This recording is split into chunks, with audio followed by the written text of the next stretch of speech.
Yep. Inside, I want to kill myself. We are on an 0-7 run over the last 2 days. After tonight was just complete bullshit.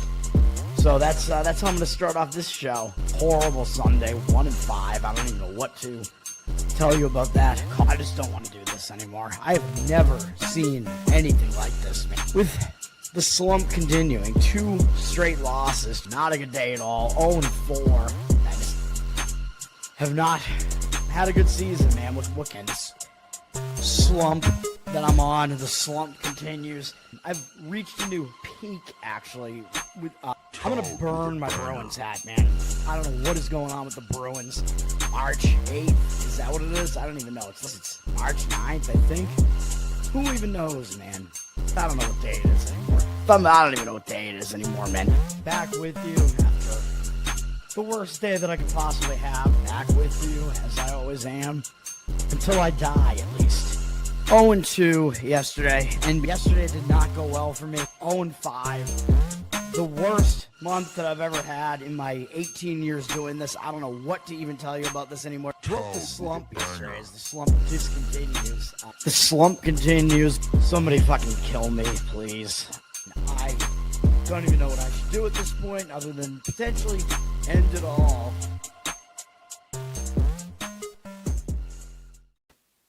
What's up, everybody? It's Toad back with you. This is Stool Sports.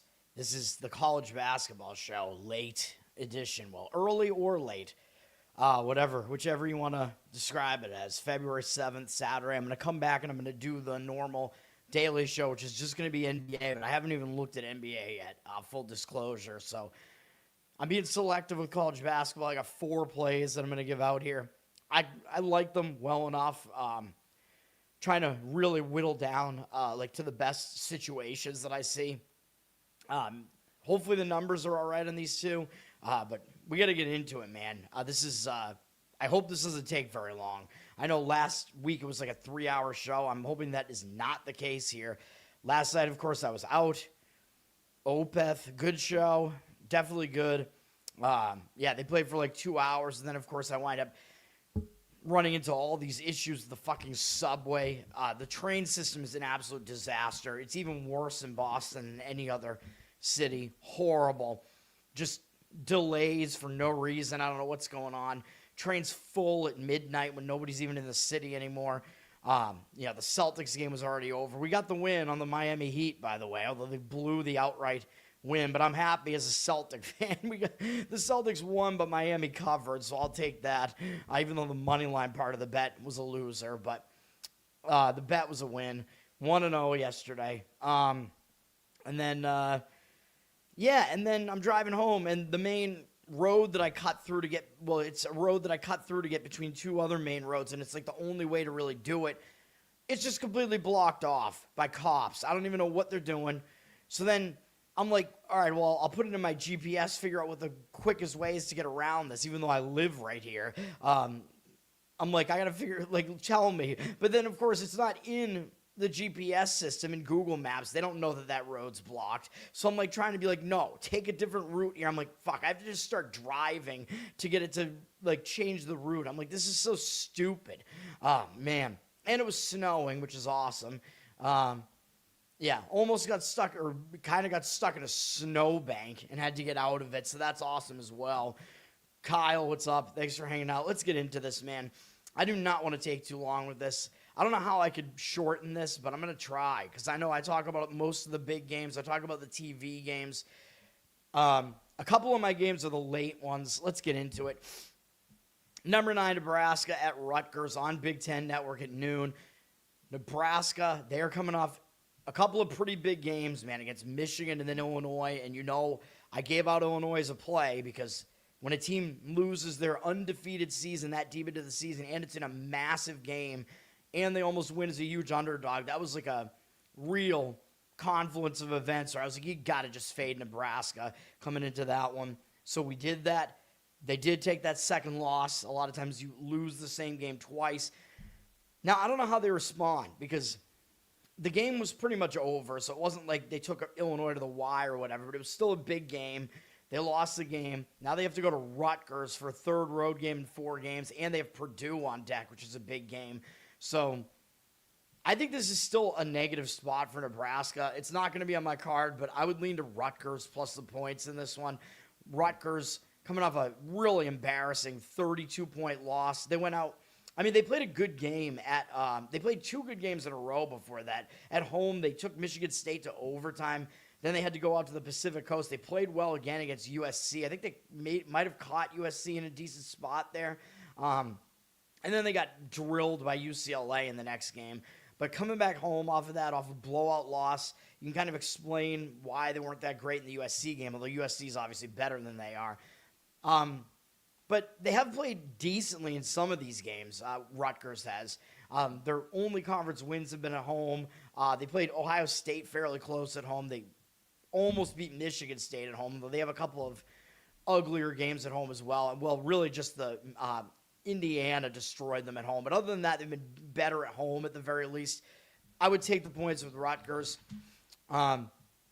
Nebraska's up to a 13.5-point favorite, 93% of the tickets, 99% of the cash.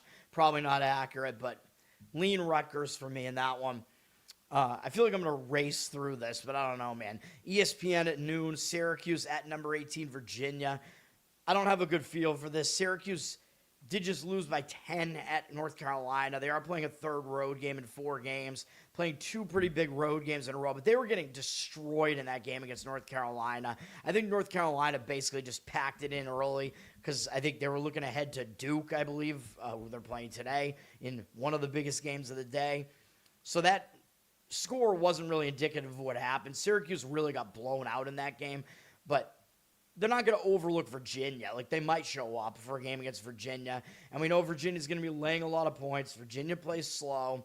But Virginia's coming off an easy win over Pitt. They don't really have anything upcoming.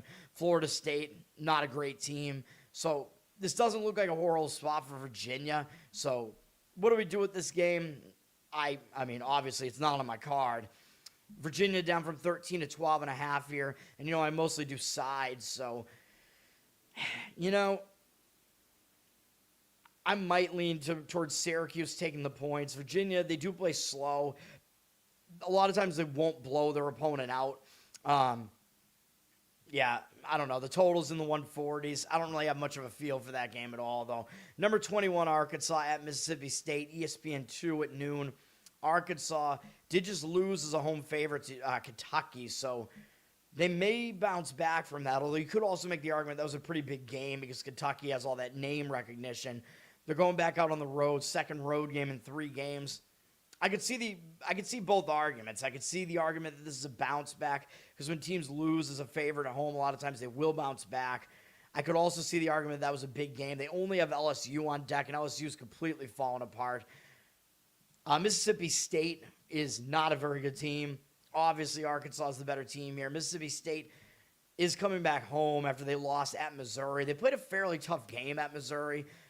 Missouri were pretty big favorites in this game, 6.5. And Mississippi State was kind of in the game right to the end of the game. So I do think that probably Arkansas is the way to look in this one because they had the worst game in the previous game, whereas they're facing a weak Mississippi State team that almost pulled off an upset. Even though Mississippi State should get up for a big team like Arkansas coming into their place, you can only maintain that effort for so long when you're not a good team. And if you're facing an Arkansas team that's going to be mad off of that loss and will have refocused, I'd probably lay it with Arkansas.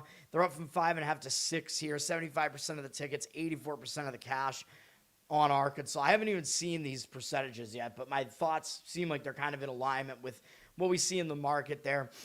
Number 24, Louisville at Wake Forest, ACC Network, noon. Louisville coming off a win over Notre Dame at home.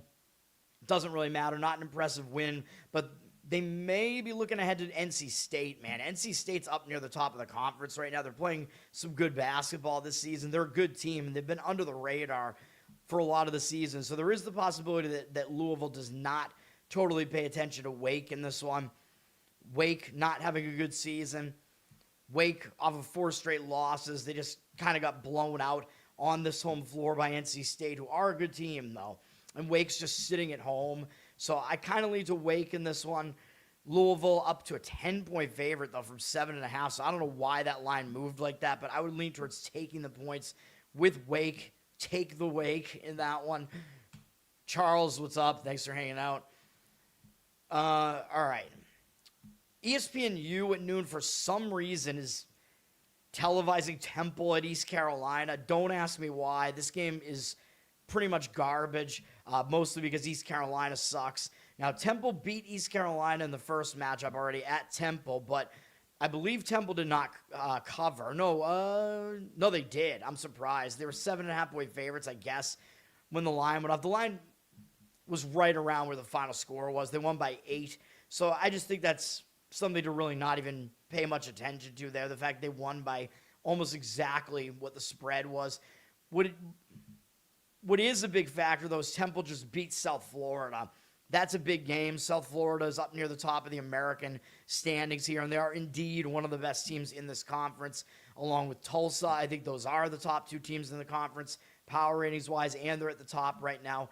So Temple, you could definitely argue they're in a letdown spot off of that win against South Florida. Plus, yes, they did already beat East Carolina, so maybe they don't take East Carolina totally seriously. However, East Carolina is pulling off a big upset themselves at Florida Atlantic.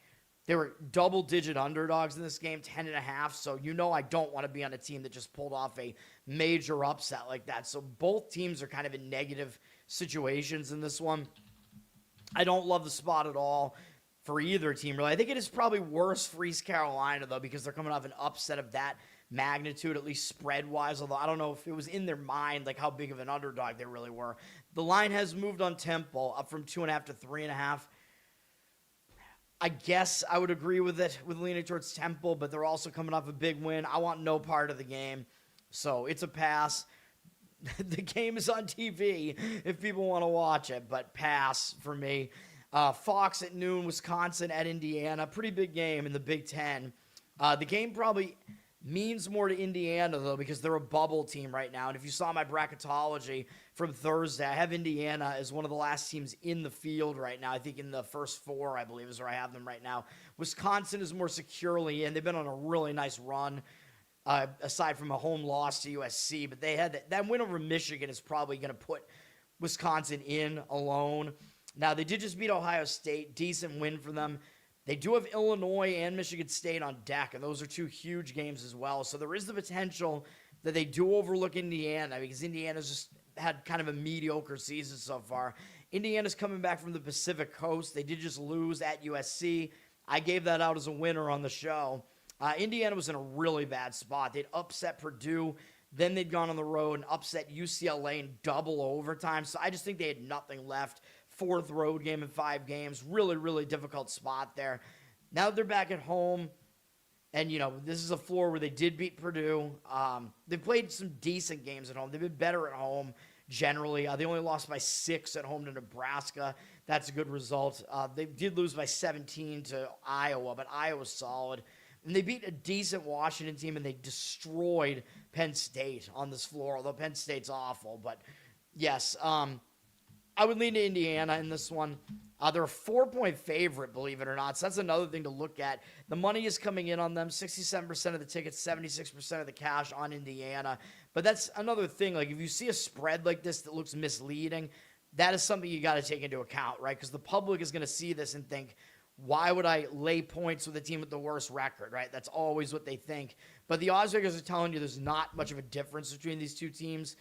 I don't know how much KenPom has them separate. He's got Wisconsin 40th in the country, actually, and has them a pretty lucky team, so that's not a good sign. He's got Indiana as a better team at 35th and less lucky, so KenPom is basically in alignment with the odds makers on that one. So, yes, I would lean Indiana in that one. Indiana is, in fact, actually the better team, according to the power ratings guys, the odds makers, etc. TNT True TV has Villanova and Georgetown in the Big East.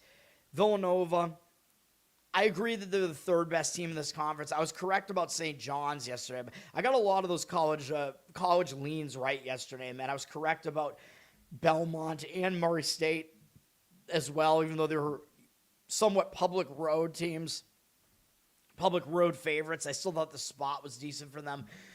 Villanova is coming off a decent win over Seton Hall, but they don't really have anything upcoming, although they did already beat Georgetown as well, so there is the potential They might overlook Georgetown, even though they only have Marquette next, which isn't a big deal, really. Georgetown coming into this on a nice roll, 4 wins in a row. They did just beat Creighton at home, which I believe was a mild upset. Let me see. Or no, Georgetown might have been favored. Yeah, they actually were. I remember that, yeah. Because I actually thought Creighton was going to win that game because they are the better team. Now, Georgetown does have UConn next, but I just don't think they're going to overlook Villanova. I think I would probably have to lean to Georgetown here. Villanova dropped from 4 to 3.5, and you know with Villanova involved, if they're going to slow the pace down, which they may very well do that, because that's what they always do, and they are the better team, and it is easier to slow the game down.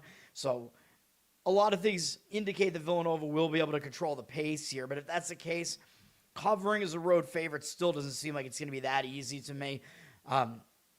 Total low in the 130s, so I would probably take the points with Georgetown. Virginia Tech at NC State on the CW at noon.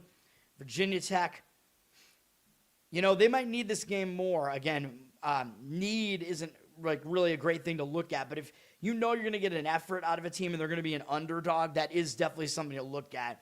And I think that does potentially apply here as Virginia Tech is on the bubble as far as the tournament is concerned. NC State's pretty securely in right now. NC State's a good team, man, and they're playing well.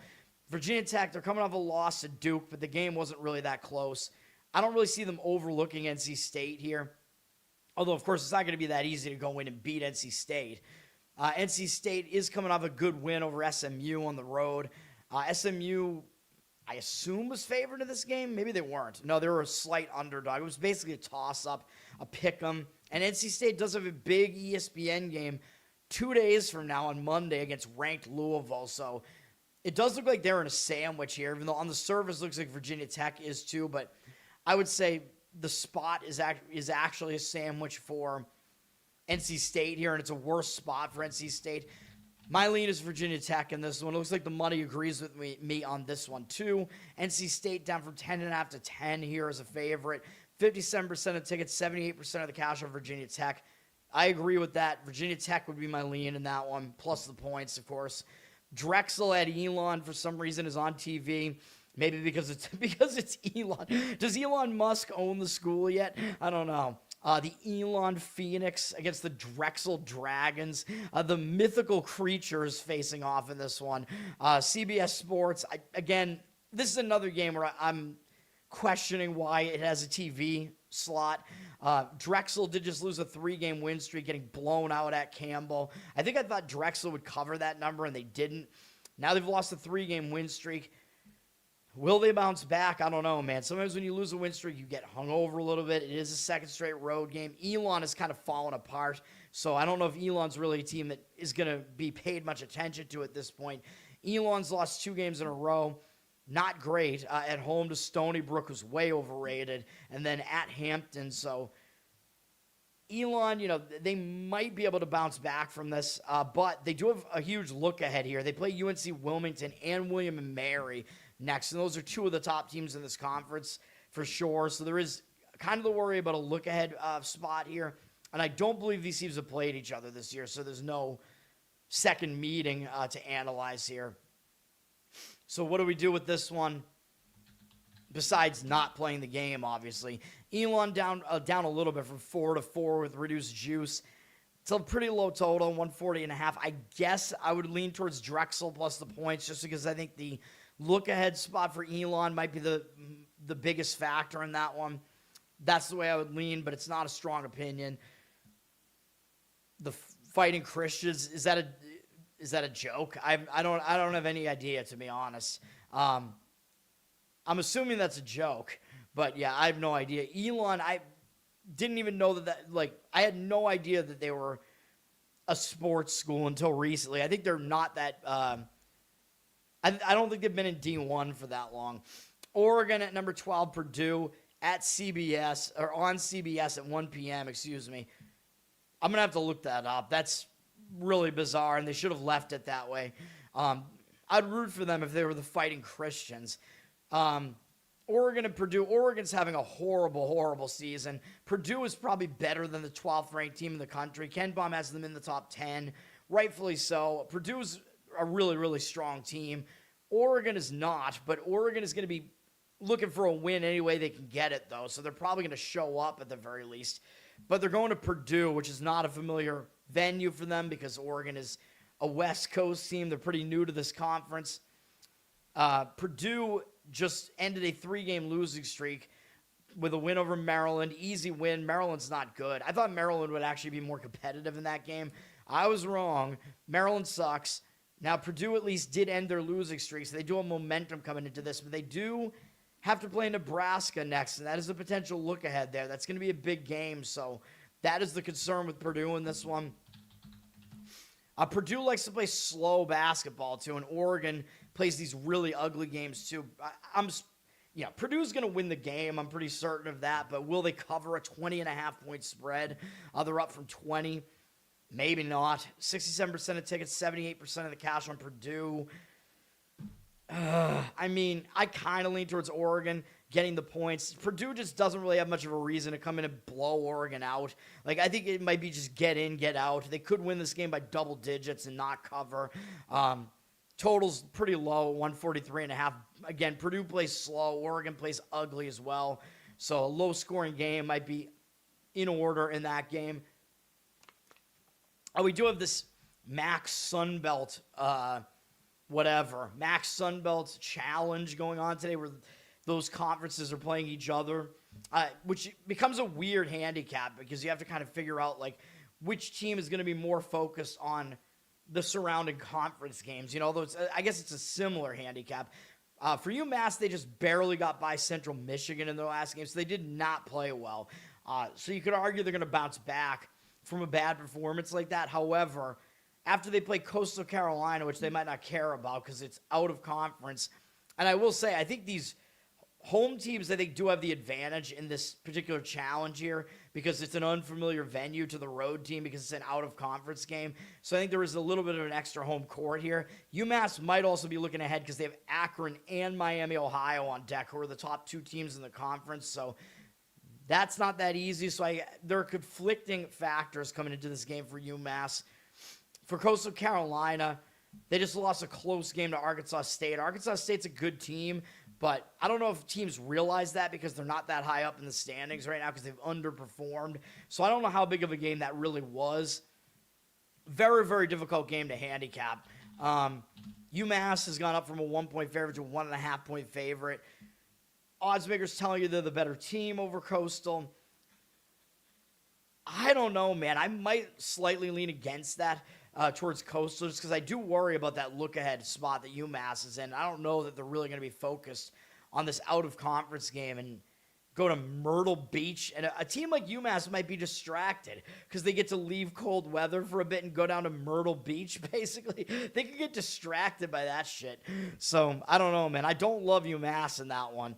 I think I would lean against them towards Coastal. It almost becomes like a bowl handicap.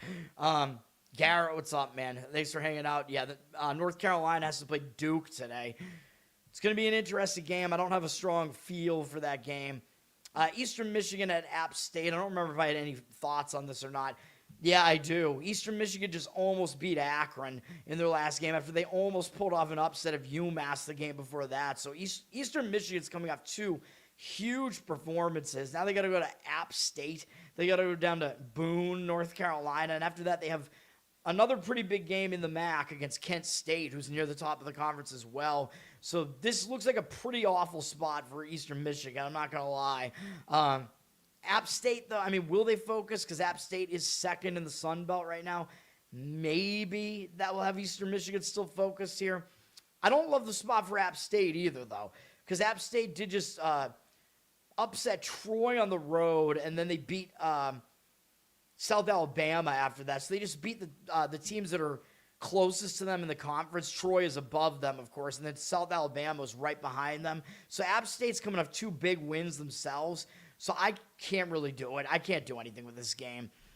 I would probably lean towards laying it with App State, but I don't want to do it. 67% of tickets, 85% of the cash on Eastern Michigan. I don't really agree with that cash percentage. App State up from 6 to 6.5. I would probably lay it in that one.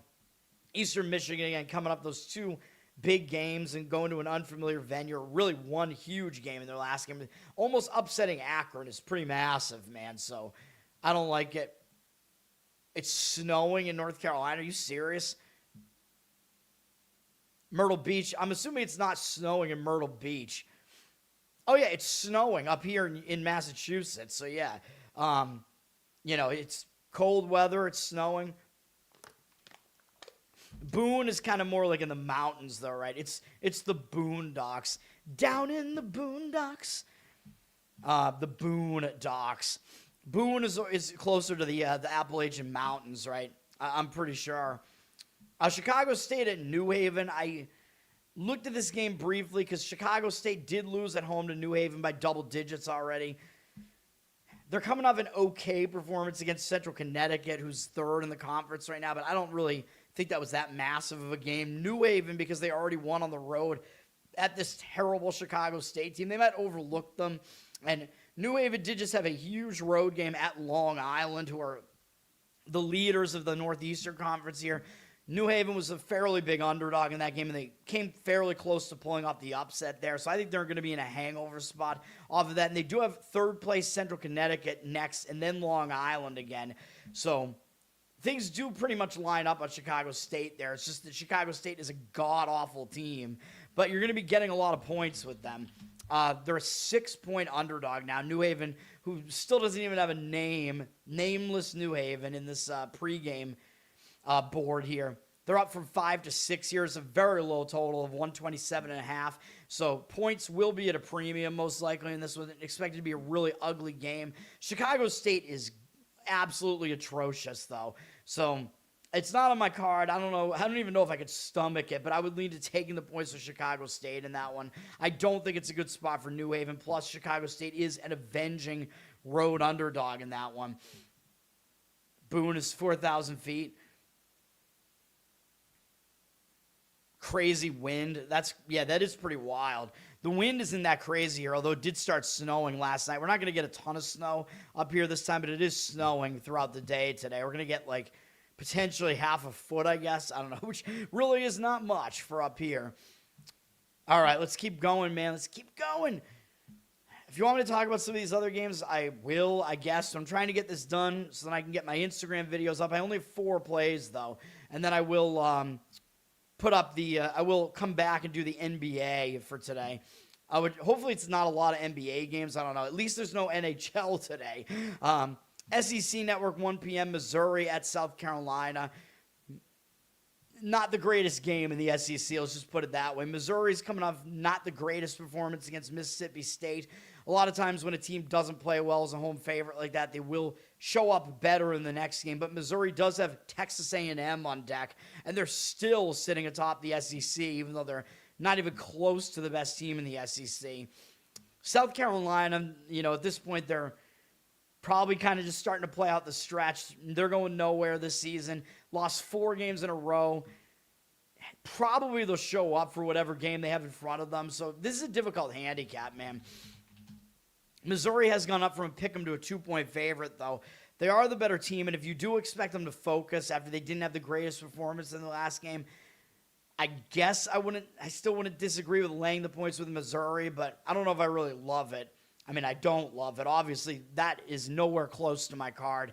This next game I considered, Middle Tennessee at Delaware. Middle Tennessee continues to be underperforming, man. Like, I thought they were like the second best team in the Conference USA, and maybe because they keep losing, we got to adjust our power ratings on them, but I still don't think they're that bad of a team, and they keep losing. They're on a 4-game losing streak. They just lost again as a home favorite, and I keep talking about when a team loses as a decent-sized home favorite, I think they were like 5.5, 6 against Florida International, lost that game, 4 losses in a row. You got to think they're going to do something and bounce back here, man. They're playing Delaware. They have not played Delaware this year yet. Delaware, really not a good team, but Delaware is coming off a game where they just played Liberty to within 6 at home. Delaware on their home floor. Liberty probably a little bit unfamiliar with Delaware because Delaware is new to this conference. Liberty is the top team in this conference, no question about that. So that was a huge game for Delaware. So they could be a bit hungover after that, man. That was just such a monster game, almost beating the best team in the conference. They only have FIU up next, Florida International, so it's not really a look ahead or anything, but just simply I think it would be a hangover spot for Delaware. So I would lay the points with Middle Tennessee in this one. And also, I don't think the public's going to really want to lay points with basically a 500 Middle Tennessee team as a road team, even if they are up against a team with a very bad record like Delaware. But I would probably lay it. Middle Tennessee is the better team here, in the better spot. They're down from 5-4 here. Total is low at 130.5, so you might have to worry about the total a little bit. Maybe points will be a little bit of a premium, but I like Middle Tennessee in that one. New Hampshire and Vermont. Vermont's on a 2-game losing streak, man. Vermont, after they lost their 3-game win streak to NJIT, Vermont losing is a big favorite. They decided to follow that up by also losing to Maine, who they hadn't beaten by that much at home. Maine not having a good season either. Vermont lost in Maine also as a favorite. So now Vermont is, I think they should be in a bounce back spot here, but they're playing UNH, and they already beat UNH by almost 20 points on the road in New Hampshire. So I don't know, man. There's the possibility that Vermont overlooks them, but I think after 2 ugly losses, I don't really see Vermont overlooking them here, even though they did already beat them once. Although UNH is going to show up too. UNH just lost at Bryant, but that did break a 4-game winning streak for them, which sometimes that will hang you over into the next game. It is a second straight road game for New Hampshire, so I do actually think the spot is actually a little bit better for Vermont, except for the fact that New Hampshire will be an avenging road underdog here. Vermont down from 10 to 9.5. I kind of lean towards laying the points with Vermont in this one, though. I'm not really buying what New Hampshire's been doing so far this year. They're never as good as they look here in the conference this year, so I just don't think that they are. The total is low, though, 137.5. So if you need Vermont to win by double digits, that is a bit of an ask. And yeah, Ken Bum has New Hampshire pretty lucky in the top half of luck and way outside of the top. They're significantly outside of the top 300 in his rankings, so they're not a legit team as usual. That whole conference is terrible, though. Baylor at number 7, Iowa State, ESPN, 2 p.m. Baylor is probably not quite as bad as their record makes them look. They'll probably show up for a game against Iowa State. They already lost at home to Iowa State by double digits, so there's the potential Iowa State overlooks them. Iowa State was only a 3.5-point favorite in that game, by the way, believe it or not. So this Baylor team, they've underperformed a bit. They're coming off 2 wins against West Virginia and Colorado. Not huge wins, but enough that should give them some confidence back, some momentum coming into this game, although it's a 3rd road game in 4 games, having to go to Ames, Iowa, which isn't that easy. But Iowa State might not take them seriously at this point, man. Iowa State's coming off just wrecking Kansas State on the road. They don't really have anything big surrounding this game, though. I mean, Kansas State still not that impressive of a win. Kansas State not having a good season at all. And they got TCU up next, who is basically playing themselves out of tournament contention. So I don't really know that this is any sort of bad spot for Iowa State here. But at least you probably know you'll get value grabbing the points with Baylor here. And I think Baylor is at least a somewhat competitive team. And if you consider the fact that Iowa State was a 3.5-point favorite on the road against Baylor, like the fact that they're a 15-point favorite here, I know you have to adjust the power ratings a bit, but this seems like an over-adjustment to me. Like, I think this line should probably be like 11, maybe, something like that. And that's with adjusting the power ratings a little bit. Iowa State, 15-point favorite here. 95% of the tickets, 74% of the cash on them. They're the public side, obviously, but I would lean towards Baylor plus the points in that one. All right. What other games did I even want to talk about here, man? I mostly want to talk about TV games. I think Bonaventure and Fordham is kind of an interesting handicap. Bonaventure just had 2 close games against George Mason and then on the road at Dayton. They were surely an underdog in both of those games. So Bonaventure is coming off 2 big performances. Although I have been saying Bonaventure is not as bad as their record looks. I think they're an underperforming team right now. But now they're playing a 3rd road game in 4 games. 2nd straight road game off of almost pulling off an upset of Dayton, who's one of the top teams in the conference. And that was after almost beating George Mason, one of the other top teams. So this same Bonaventure team might run out of gas here against Fordham. Problem is, Fordham is coming off a big game themselves. They beat George Washington on the road 2 games ago, and that was a huge upset. And we had that one right. That was a winner on the show. George Washington was coming up that huge game against St. Louis where they almost upset them. Fordham pulled off that huge upset, and they didn't suffer a letdown. They hosted VCU, and they put in another big performance and almost upset VCU. So Fordham is coming off 2 really massive performances as well. So they're also in a bad spot here, man. So what do we want to do with this game? I think that if both teams are in a bad spot like that, I think you actually probably then have to start leaning towards the better team, and that is St. Bonaventure, as the odds makers are telling you, because they're lining them as a favorite here pretty much. They're up from pick'em to 1, even though they're on the road. So even though people might look at this and see that St. Bonaventure's record is just really bad, actually worse than Fordham's in conference. So, like, I don't know. The public, if they look at this game, they're probably not going to want to lay a point or whatever with Bonaventure, but I guess I probably have to lean that way. I would be Bonaventure money line in that one if I was going to play it. Yeah, they were 10-0, but it was against an out-of-conference schedule that I assume was also really weak. Yeah, I mean, look at this schedule. This is weak as hell, man. Although, they played your UNC Tar Heels. They lost that game, of course. Yeah, they faced a really, really weak out-of-conference schedule. But I still think at this point, Bonaventure is not as bad as their record looks. They've had some pretty competitive losses in the A10 here. But you can't look at, like, just what their record was, like what a team's record was out of conference. It could be 10-0, but it could be against all absolute shit teams. You know what I mean? So that record doesn't really matter much at all. You have to look at who they played. You can be very, very misled by a team's out-of-conference record. TNT, 2 p.m., Kansas State at TCU. Kansas State, like I said, they just got blown out at home by Iowa State. They've lost a ton of games, whatever. They've lost, I think this is 8 of their last 9 games. Going back out on the road, I think you probably should at least get focus out of Kansas State here. I mean, nobody really wants to have this many losses and get blown out like that. TCU, I mean, they're coming off losing fairly ugly at Colorado as well, getting blown out, really, having to go out into elevation. But they were coming off a somewhat tight game against Houston the game before that, so it was not a great spot for TCU.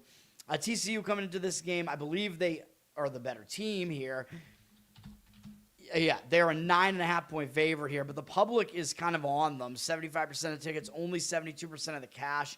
So the market read is saying to take the points with Kansas State here. I somewhat disagree with that. I don't know.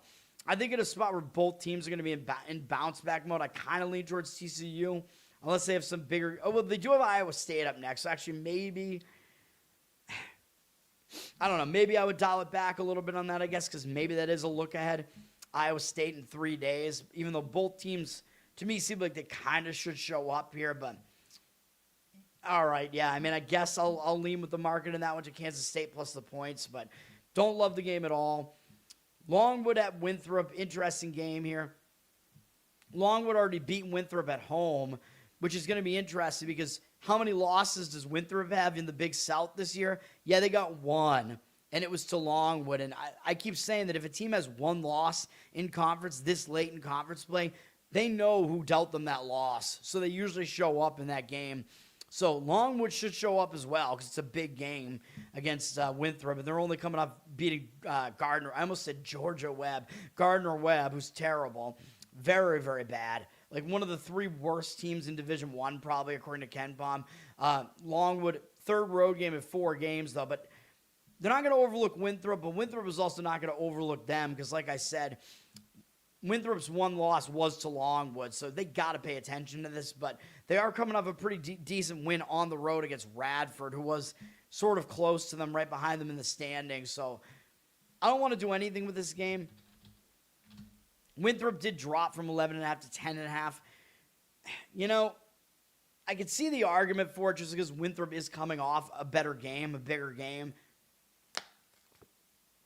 against Radford there, and they don't need style points here to get their revenge against Longwood. They just need to win the game, so I don't know. Maybe I do lean towards taking the points there, but I do not love fading a team when they're facing that one team that dealt them a loss. A lot of times they'll come in and want to just beat them up. So I would not be surprised if Winthrop won that game by margin as well.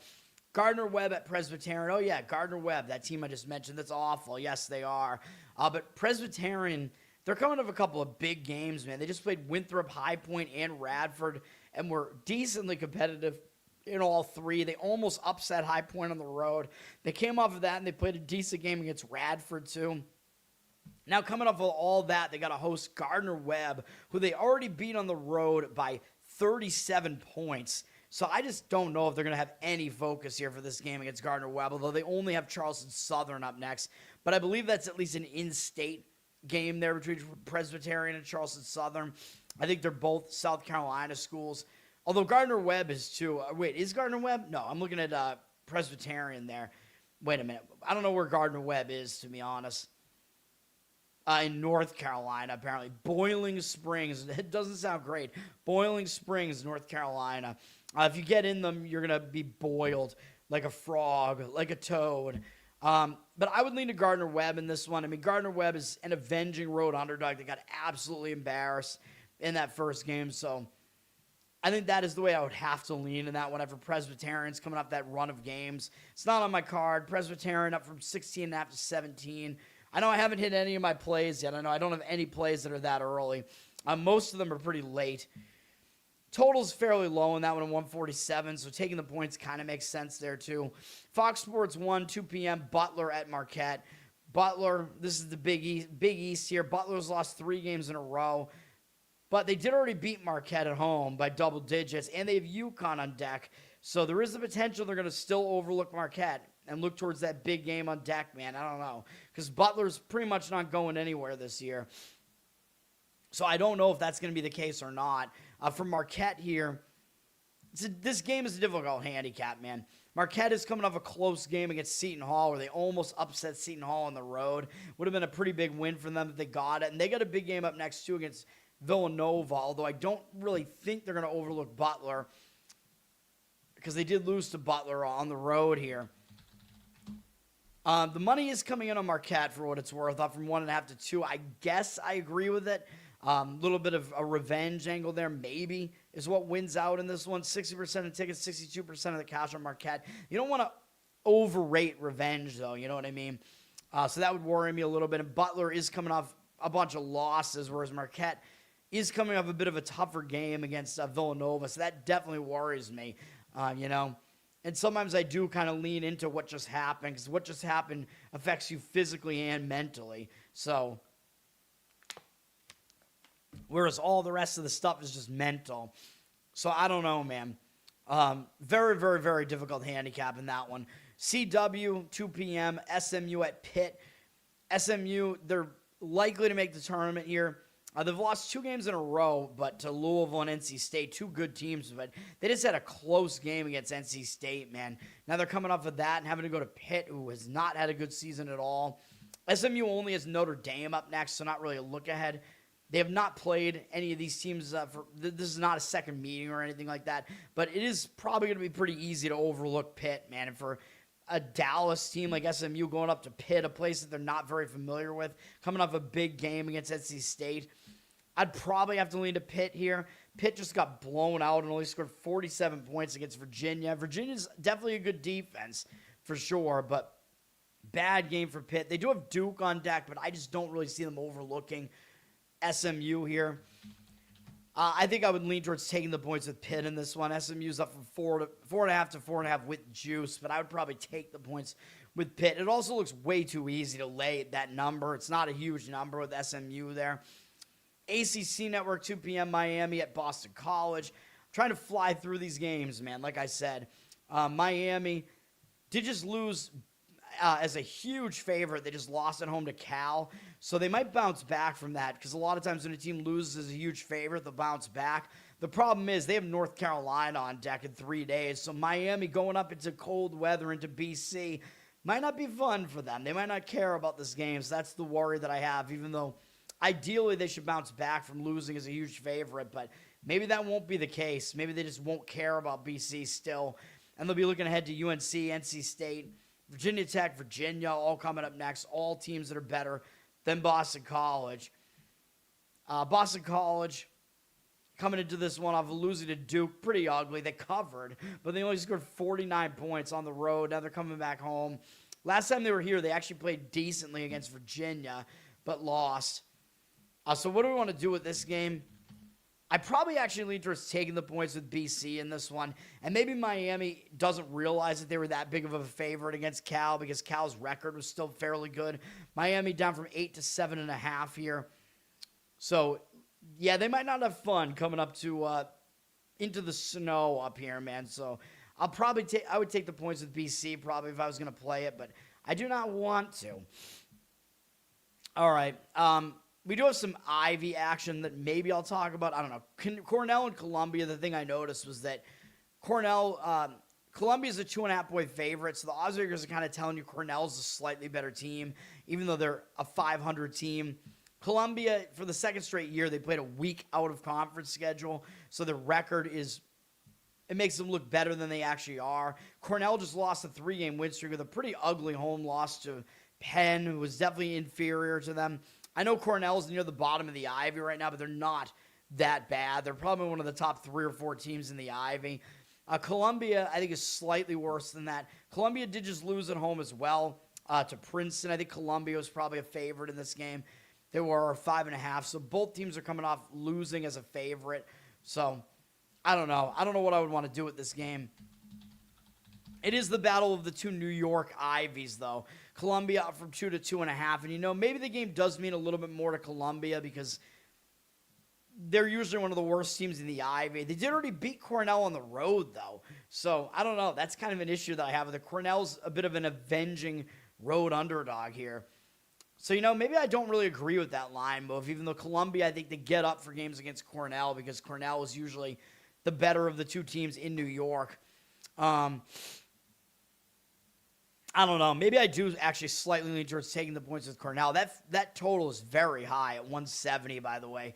I'm not really that familiar with what these teams do, although I know Cornell almost always is a fast-paced team. So it might be a situation where it's going to be a really, really fast-paced game. Maybe the over makes sense in a game like that. Denver at North Dakota, and I apologize. I was wrong about I forget who that was in the chat that had Denver. They got that game correct. Denver pulled off the upset against North Dakota State. I was not expecting that. I thought North Dakota State, after suffering a scare, I thought they were going to show up for that game. And Denver, I thought was coming off the more difficult game. So I thought the spot lined up for North Dakota State pretty well. And it was a second meeting, I think, where Denver almost had pulled off the upset against North Dakota State the first time. So I thought North Dakota State had multiple reasons to be focused in that game, and I was completely wrong. Denver pulled off the big upset, but now they're playing a third road game in 4 games. They got to play both North Dakotas here. Now, North Dakota might still draw your attention because they're in third place in the conference right now, but Denver, after pulling off the upset of the undefeated team in the Summit here, North Dakota State, the best team in the Summit, they could be in a letdown spot after this for sure. North Dakota coming up beating Omaha, which whatever. It'll just continue their momentum here. Had a big win over St. Thomas as a huge underdog in the previous game, but they did not really suffer the letdown. They were able to win at least coming off of that, but might be a better spot for North Dakota now. However, they did already beat Denver on the road, so there's the possibility they overlook Denver just because Denver's not that good of a team and they already beat them on the road. But because they probably just saw what Denver just did, they'll probably take them seriously because Denver did just upset North Dakota State. I would lean to North Dakota here, laying the points. They're up from 2.5 to 3.5 here. I would lay it, but I think that number is getting a little bit pricey. Ken Baum's got North Dakota as the 10th luckiest team in the country, which does worry me a little bit in that one, and they're not a good defense. Although he has Denver as the better team, so that does worry me. Denver a little bit less lucky, although he does have both teams lucky, and he's got Denver as an atrocious defense, like one of the worst in all of college basketball, like 8th or 9th worst in D1. So North Dakota, despite having a bad defense, it's still better than Denver's. But both teams are high up in the luck index, especially North Dakota. So it's a stay away from me, but I would lay it with North Dakota. And then alternatively, North Dakota State, I would probably expect to bounce back, but I don't know, man. That's the tough situation here because Omaha just played pretty well at North Dakota. Although North Dakota was only a 1.5-point favorite in that game, so they actually covered. And if 1.5, I recommend playing the money line, which they also hit on, obviously. Now, Omaha is coming off that. They're having to play 2 big games in a row, 3 actually, with St. Thomas on deck. But this will be the second of those. It is also a 3rd straight road game, which makes it a little bit more difficult here. For North Dakota State, though, you could argue it'll go either way here, right? Because I talk about how a lot of times when a team takes their first conference loss and they lose a long winning streak, a lot of times they will be hung over coming off of that because they're not used to losing. So they might effectively lose the same game twice. They already beat Omaha on the road, but only by 2. So I'm assuming Omaha probably covered that game, so that could go both ways too, because I talk about how in that first meeting when the underdog covered, a lot of times the favorite will take them seriously the next time, but North Dakota did beat them on the road. North Dakota State, did beat them on the road, and they do have a couple of big games on deck against North Dakota, who's right behind them in the standings and is one of their rivals, in-state rival, and South Dakota State on deck, who's kind of just a conference rival of theirs. So there's a lot of things to consider in this game that go both ways. This is an interesting game handicapping-wise, and it is a game with factors going both ways that I do not love. North Dakota State up from 9 to 9.5 here, so the money looks like it is coming in on laying the points with North Dakota State, but I really, really worry about them losing that, them losing the same game twice in a situation like this, you know what I mean? That does concern me quite a bit, even though they're coming off a really ugly performance against a bad team. In a game like that, I mean, that hangover spot after losing a long win streak has been so strong. I almost kind of lean towards Omaha getting the points there, but I don't want to touch it. And then Cleveland State at IU Indy. Cleveland is coming off. Cleveland State has reeled off 5 upset wins in a row.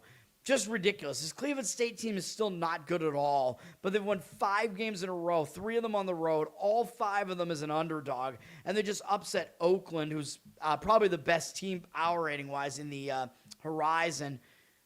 At some point, they got to run out of something here, man, and maybe it'll be here against a bad IU Indy team who they already beat once in Cleveland State.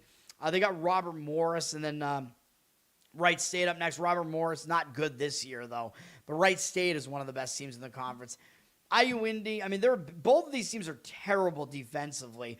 IU Indy plays way, way fast, too. They might show up because their last 3 games have all been on the road. They lost the last 2, and the last time they were at home, they lost. So IU Indy, I think, should show up here. I would lean to IU Indy. I just don't think this run from Cleveland State could continue, or IUPUI, what they formerly were. They flipped from a 2.5-point dog to a 1-point favorite. IU Indy has. I would have to lean that way, and I think an over is worth a look in this game too because IU Indy plays ridiculously fast, and both defenses are god-awful. So that's why the total is 170. I think the over does make sense in a game like that. All right. Siena and St. Peter's is a pretty good game, man. Only in the 2 p.m. games. This is bad. At least I'm not in an hour yet. I'm trying to get this done maybe by 10 o'clock my time, let's say. This is a good game, man. Siena's been on a nice run, man. They've won a bunch of games in a row, and now they're in 2nd place in the MAAC. And I told you they were one of the better teams in this conference at the very least. They just beat Iona. That's a nice win between 2 geographic rivals that are both kind of somewhere north of New York City. Now they're going to play St. Peter's. I don't think they're going to overlook St. Peter's. They haven't played them yet this year. St. Peter's is also having a really good season, of course, and they're right behind Siena now in the standings. Siena just overtook them. St. Peter's is coming off an uglier game, barely getting by Manhattan, who's not a good team, on the road, whereas Siena just won one of their rivalry games. And St. Peter's might be playing with a little bit of an extra chip on their shoulder because it's like, well, who is the Siena team and how did they just overtake us in the standings, you know? But then again, the odds makers are telling you Siena's the better team as they're up from 1-1 with juice on the road here. But I kind of lean towards St. Peter's after what these teams just did in their last games, although I agree Siena is the better team. But I think the public's going to look at this and think it looks pretty easy to play Siena with this very, very pretty record. Looks almost too easy to play them. So I think I kind of lean to St. Peter's in that one. Not a huge game. Not a huge opinion for me. Excuse me. All right. ESPNU does have Princeton and Penn, who are kind of, I guess, geographic-ish rivals in the Ivy because it's New Jersey against Pennsylvania. This is at 2 p.m. It's on ESPNU for whatever reason. These teams are not that good this year. Princeton, a lot of times, is one of the better teams in this conference. Princeton already beat Pennsylvania at home by 2 as 3.5-point favorites. Not a whole lot to read into there. Princeton didn't cover, but I don't think that's a big deal. But Princeton did just pull off that road upset at Columbia, man. So they are coming off an upset, and they are playing a third straight road game. So it's not the easiest spot for Princeton. Penn, however, just upset Cornell on the road, and they're coming back home off of that. So it's not the greatest spot for them either. And that was a bigger upset, 7.5-point upset. You might not know it, though, because Cornell's record is terrible. So maybe mentally they don't really think that way. And because Penn already lost to Princeton, Princeton's facing a third straight road game. I probably lean to Penn in this one, and they are up from 2.5 to 3.5 here. I wouldn't really disagree with that move. I would probably lay it as well in that one. All right. Citadel at Chattanooga was an interesting one when I looked at it. I'm trying to remember all these games that I thought were interesting, man. I've hit all of them so far, I think so. Citadel just lost. I know I haven't hit any of my plays yet. I get it. I forget when my first one is. I think it is coming up. Citadel just lost at Samford. They're playing a second straight road game here, but they did just lose by double digits. They get Chattanooga here. They haven't played Chattanooga yet, but I think the spot is not great for Chattanooga here, man. They just ended a losing streak, so yeah, sometimes when you end a losing streak, you will carry that momentum forward, but they did it by beating Mercer, and Mercer is one of the better teams in this conference. That was a good win for Chattanooga. It was at home. I think it was kind of a mild upset, but still a pretty good win, and that was off of playing well against Furman in the prior game, and they're one of the better teams in the conference right now, too. And Chattanooga has the big boy on deck, East Tennessee State, which is an in-state rival. East Tennessee State is atop the conference right now in the SoCon. Chattanooga just played them to within 1 at Chattanooga on a TV game not that long ago. So that is a huge game on deck. So the only way that I could look at this game is to play the Citadel, even though they're not very good. But the money, I don't know. There are some factors that disagree with each other in the market read here. Chattanooga's got 75% of tickets, 98% of the cash. But I think they will be public. I would agree with taking the points with Citadel here. Chattanooga down from 10 to 9.5 here, and they spelled Chattanooga wrong on this website, which always kind of bugs me. My autism starts peaking, man. The line dropped a little from 10 to 9.5 with juice, but yeah, I would lean to the Citadel in that one plus the points. Ole Miss at Texas, ESPN2. SEC game here. Ole Miss has lost 4 games in a row, so probably they will show up at least for a game like this. But it's a 4th straight road game as well, which is really not that easy.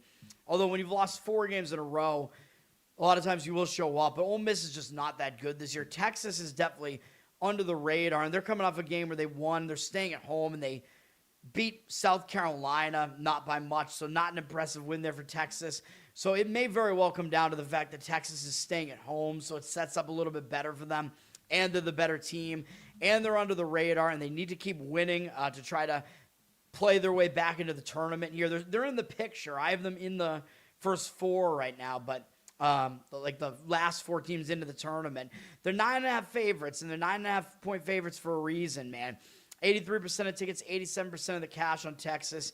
Money looks like it might be indicating on Texas here. I would agree. I would probably lay it with Texas in this one. It looks like a lot of points to lay with a team that doesn't really have the greatest record, but the odds makers are telling you they're significantly better than Ole Miss, and I keep telling you Texas is a very underrated team right now. They probably should be in the tournament.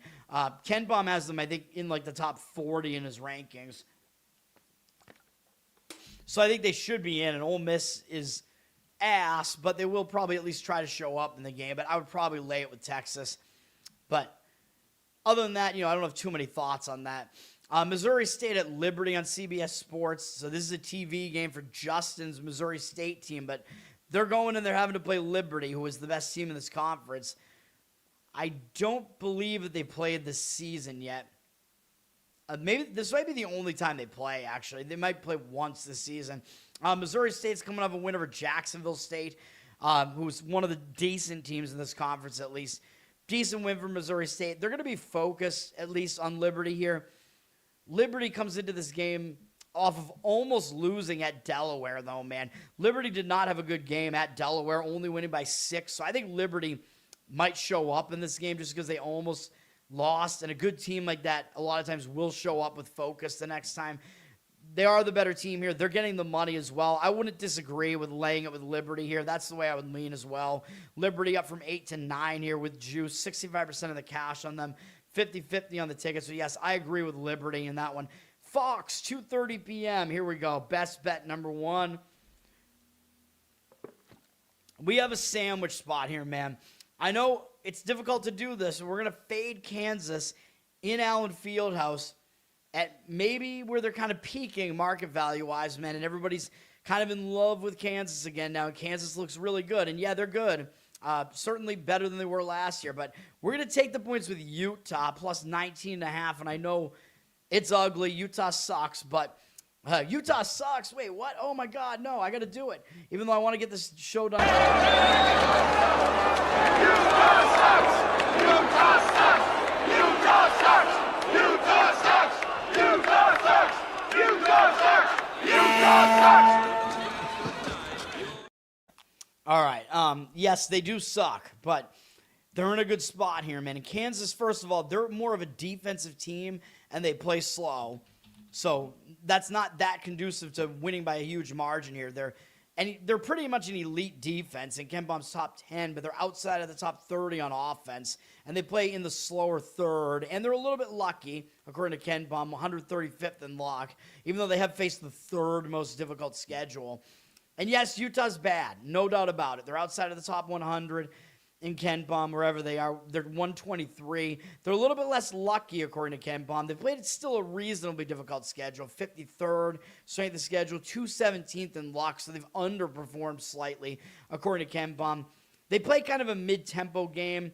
If they wind up playing a slower game, I think that's still fine for covering the number here. But yes, Utah is very bad on defense. I know they're in the top 100 offensively, at least. But I think this is all about the fact that Kansas's style. Well, it's all about the situation, really. The situation is really the main part of this. But Kansas's style isn't that conducive to covering a huge number.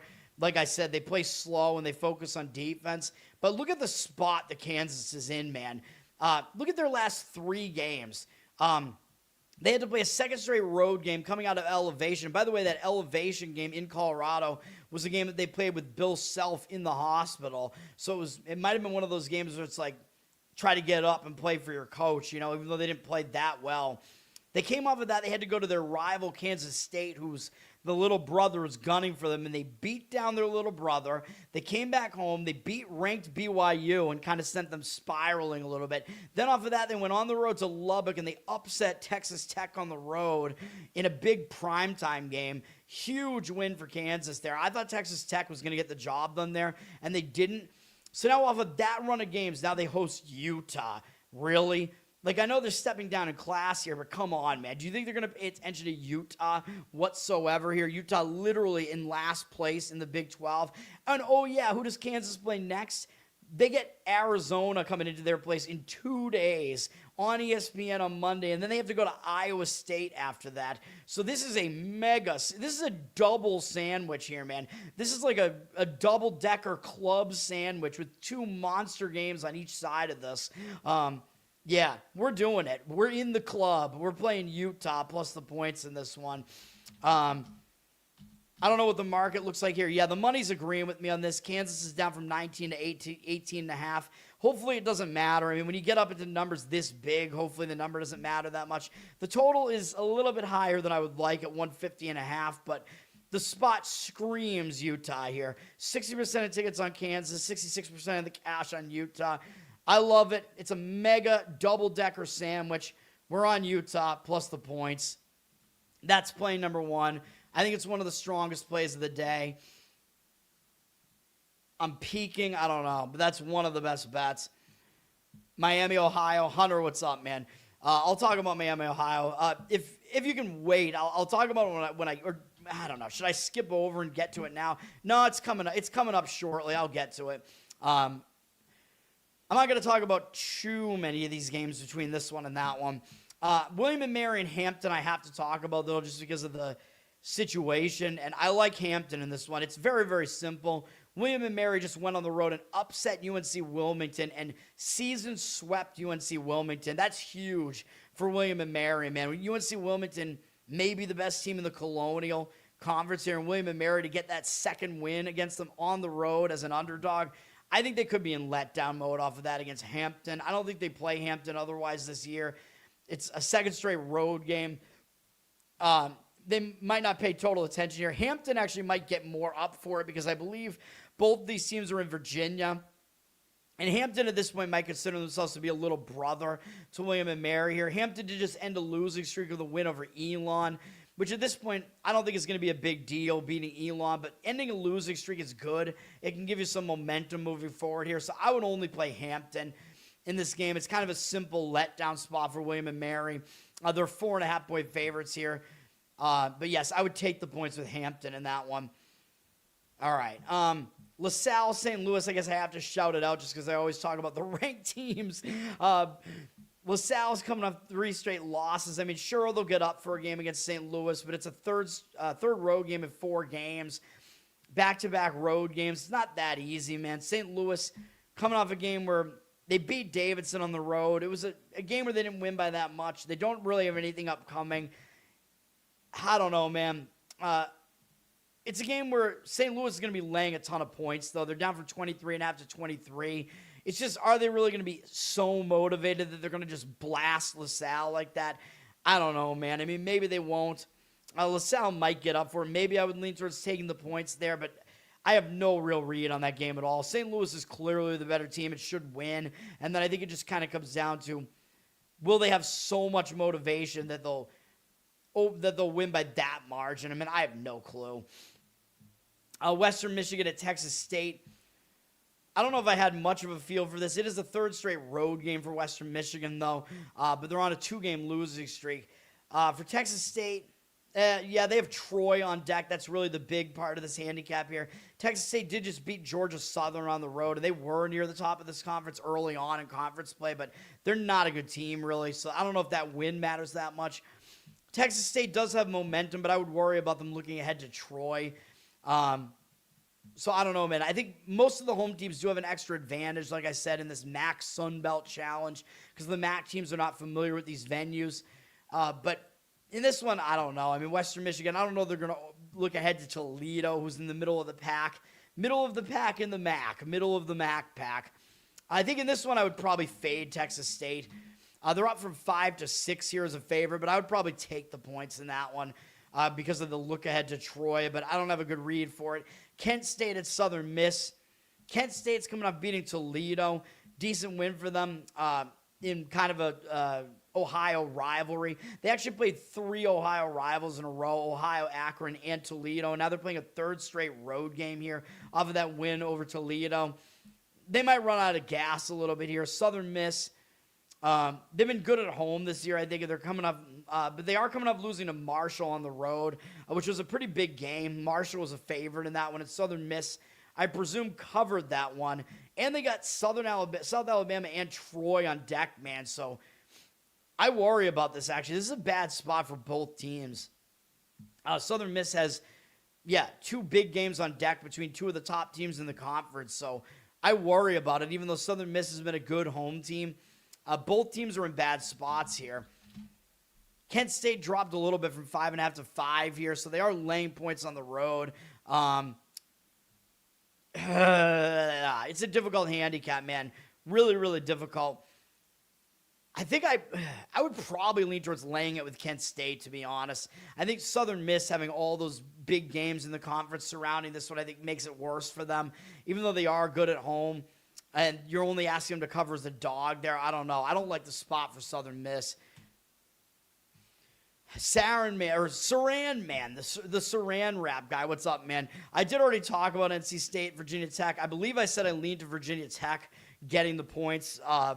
But hopefully you can go back and see my full analysis on that. But I do have a lean to Virginia Tech in that one. All right, let me see.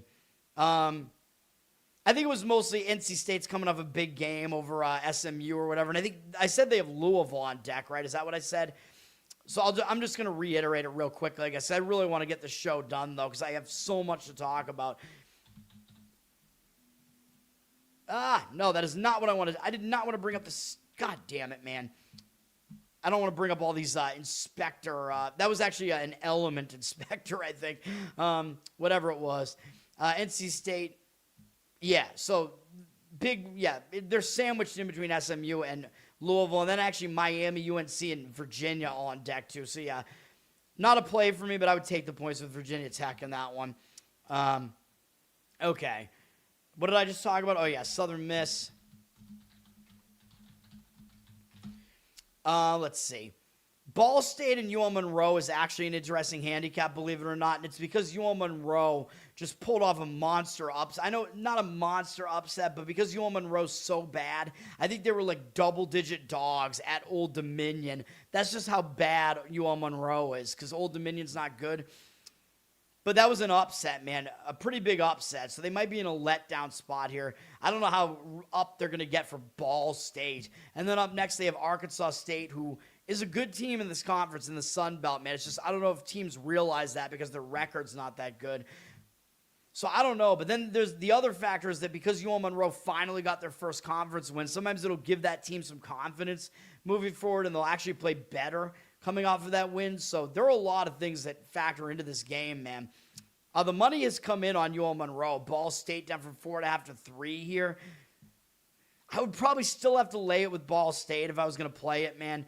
Because UL Monroe, again, I just cannot be on a team that pulled off an upset of double digits like that. But, again, there are some positive factors for UL Monroe in that game. So those are my thoughts on that one. Bowling Green and Arkansas State, kind of an under-the-radar game that should at least be good in the MAC Sun Belt. Bowling Green ended a 3-game losing streak with a win over Ball State.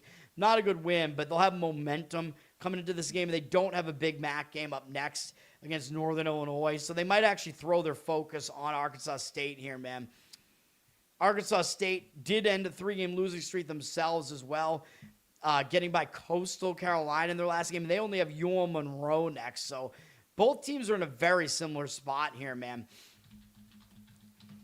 So I might have to lean to the home team in this one, even though the odds makers are kind of telling you Bowling Green is a slightly better team. Let me look at what the records look like here. Very similar records, too, but Arkansas State is good at home. And in this case, yeah, I mean, I'm going to factor that in a little bit. I probably would lean towards Arkansas State in that one. 7-3 at home versus Bowling Green, 500 on the road. Going to an unfamiliar environment, maybe not the easiest thing to do there. So I guess that's the way that I lean in that one. I would be to Arkansas State. A lot of, man, I'm talking about so many games here. Sam Houston at Louisiana Tech is kind of interesting just because Sam Houston just barely got by UTEP.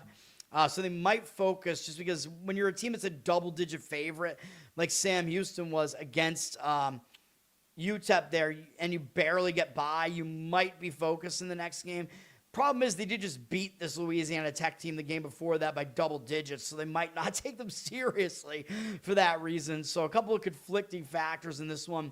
La Tech has lost a couple games in a row. Should be focused at the very least coming into that one. So what do we do with that game? I don't know. I just accidentally refreshed. That's not good. The money's coming in on La Tech, by the way, so the revenge angle looks like it's winning out, and I guess I won't disagree with that. Sam Houston down from 5 to 3.5, 67% of tickets, 99% of the cash on La Tech, which is probably not accurate, but at least when I refreshed this page, it kept me where I was. But yeah, I probably would lean towards La Tech in that one as well, but not a strong opinion. What's Maggie Valley? I have no idea. Pete, what's up, man? I thought that said Snow White. Snow and wind. Yeah, that's not a ski resort in North Carolina, is it? Maybe it is in the mountains. I don't know. I don't know what goes on in the Appalachian Mountains in the South, man. Oklahoma at number 15, Vandy on SEC Network. I'm getting to Miami, Ohio shortly, I know. This game is at 3:30 p.m. Eastern. Oklahoma is on a bad losing streak, man. They've lost so many games in a row. I can't even count. 8 games in a row, maybe, whatever that is. Yeah, I think it's 8 games in a row. Something like that. I don't know. Whatever it is, that's what they're doing. They've lost a ton of games in a row. I thought they had a decent spot to catch Kentucky. I thought they were catching Kentucky in a bad spot for Kentucky, but didn't even matter. Oklahoma was coming off their Red River rivalry game, although they lost it by double digits to Texas. They didn't play well at Kentucky. Second straight road game here, but for a team like Oklahoma, you got to think they'll at least get up for a game like this. It's just, do they have the ability to do anything to cover this game? I don't know, man. Vandy looks like they should be in a focus spot too, though, because they had blasted Kentucky 2 games ago, and then after that, they barely got by Ole Miss, who's not good this year. So Vandy might actually show up with focus in this one just because they almost lost as a home favorite to a bad Ole Miss team. So I could see Vandy showing up in this spot, and they don't have anything big upcoming, really. They got Auburn next, who should be probably a tournament team, but Auburn's just kind of under the radar still. Vandy's up from an 11.5 point favorite to a 12-point favorite. I would lay it with Vandy in that one. Catalucci. These names are all so ridiculous. Go Duke. Pete, you're going to have to fight Garrett, man. Duke versus North Carolina here. The Tobacco Road. I haven't talked about that game yet because I think it gets a primetime slot. I think it's a night game. Obviously, I'm going to talk about it, but I haven't gotten to it yet. I don't have a strong opinion on the game. I don't like Duke. Just personal preference. I can't stand Duke, so I pretty much always root against them. But we'll see what I have to say about the game. Oklahoma State at Arizona, number 1 Arizona, who is probably still indeed one of the top 2 teams at least. Oklahoma State got the job done for us the other day, man. They had a nice upset home win against BYU. I think they caught BYU in a bad spot coming off 2 huge games that they fell just short against Arizona and Kansas. We got Oklahoma State in a good spot. Now they pulled off a big upset. They have to go on the road to Arizona. I just don't know what they're going to have left for this game against Arizona, man. And Arizona is coming off a game where they didn't cover, I believe, again against their rival Arizona State, although that was a road game, so I don't know. Maybe they did cover. Let me see.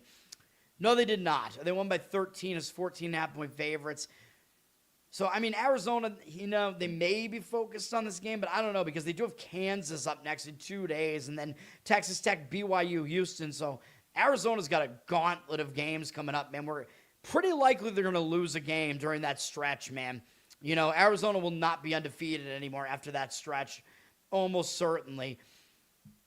Will they show up for this game against Oklahoma State? I don't know, but Oklahoma State's coming off a big game, man, so they might just not have a whole lot left in this game against Arizona, although I do worry about Arizona's look ahead here. The money is coming in on Oklahoma State for what it's worth. Arizona's down from 20.5 to 19.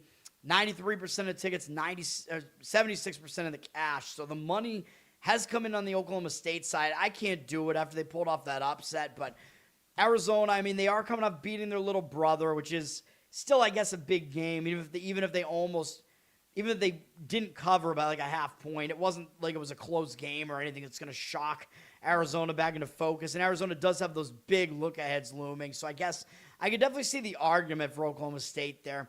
I guess I won't disagree with it, but I don't want to touch the game.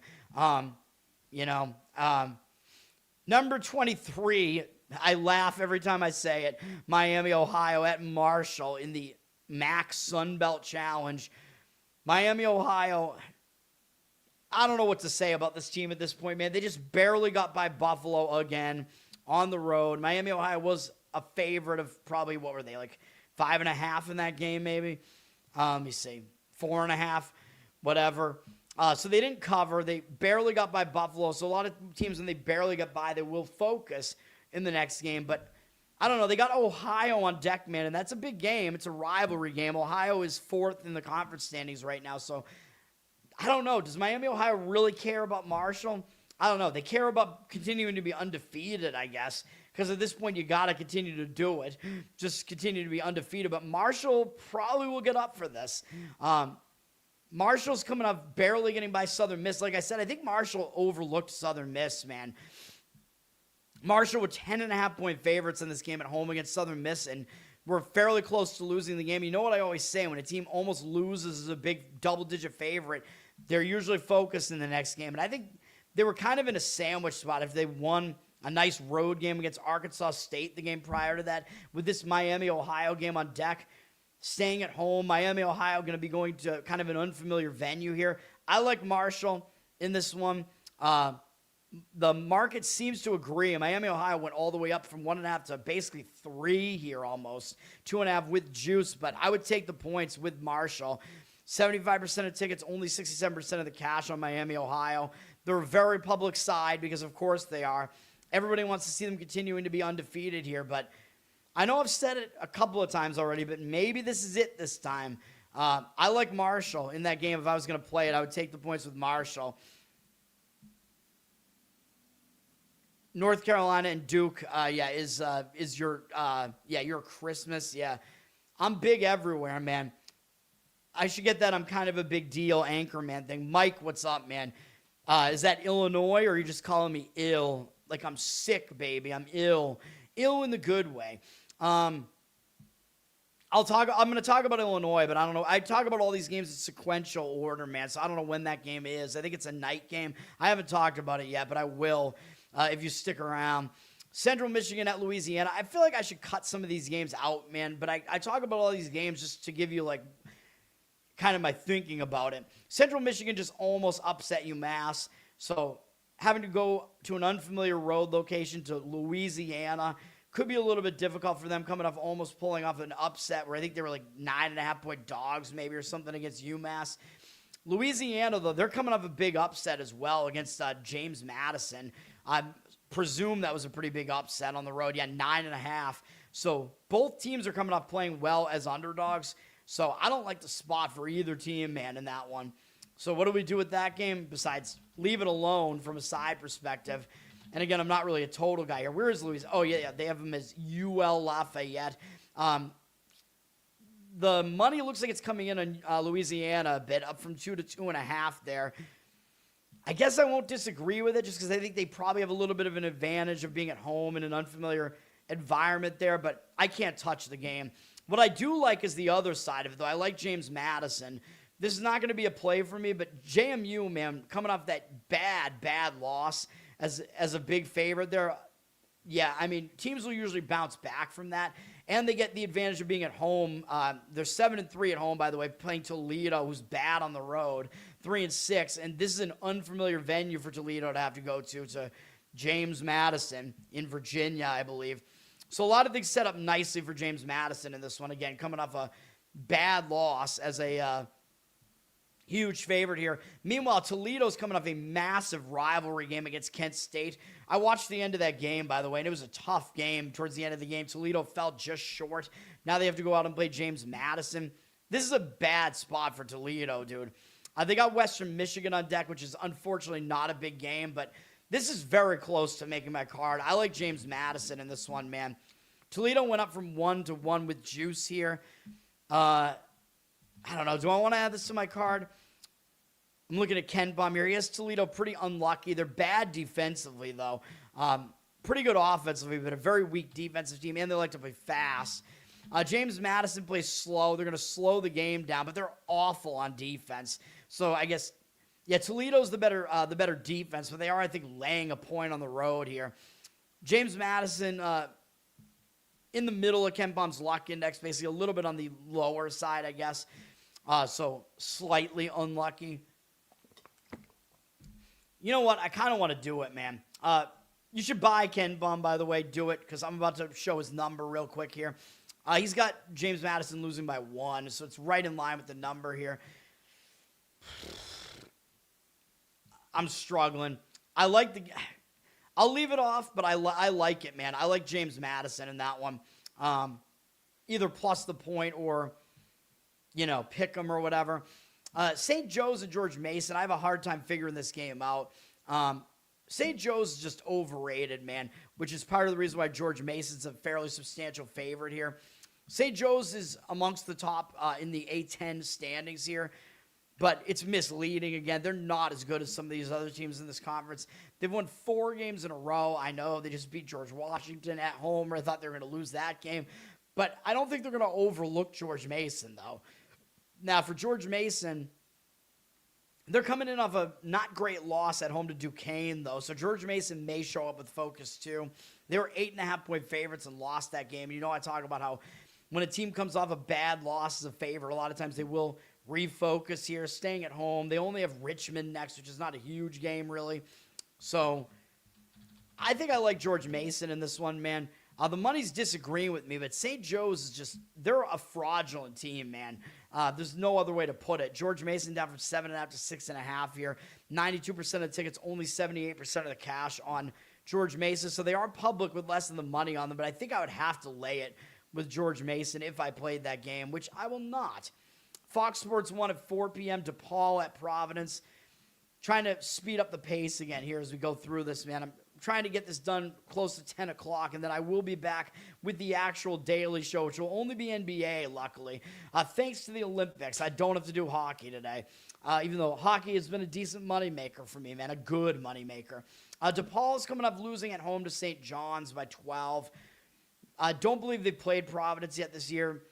3 straight losses. You got to think maybe they will show up for a game against Providence, but it is also a third road game in 4 games. And they do have Creighton on deck, which might be a bit of a bigger game.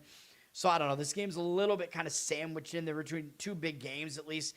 And if you look at the way this DePaul-St. John's game played out, DePaul was kind of in this game late. They were still within 6 with a few minutes left. So the final score was a little bit misleading in that game as far as what it looked like. Providence might be in a bit of more of a positive spot because they ended a 4-game losing streak with a win over Butler.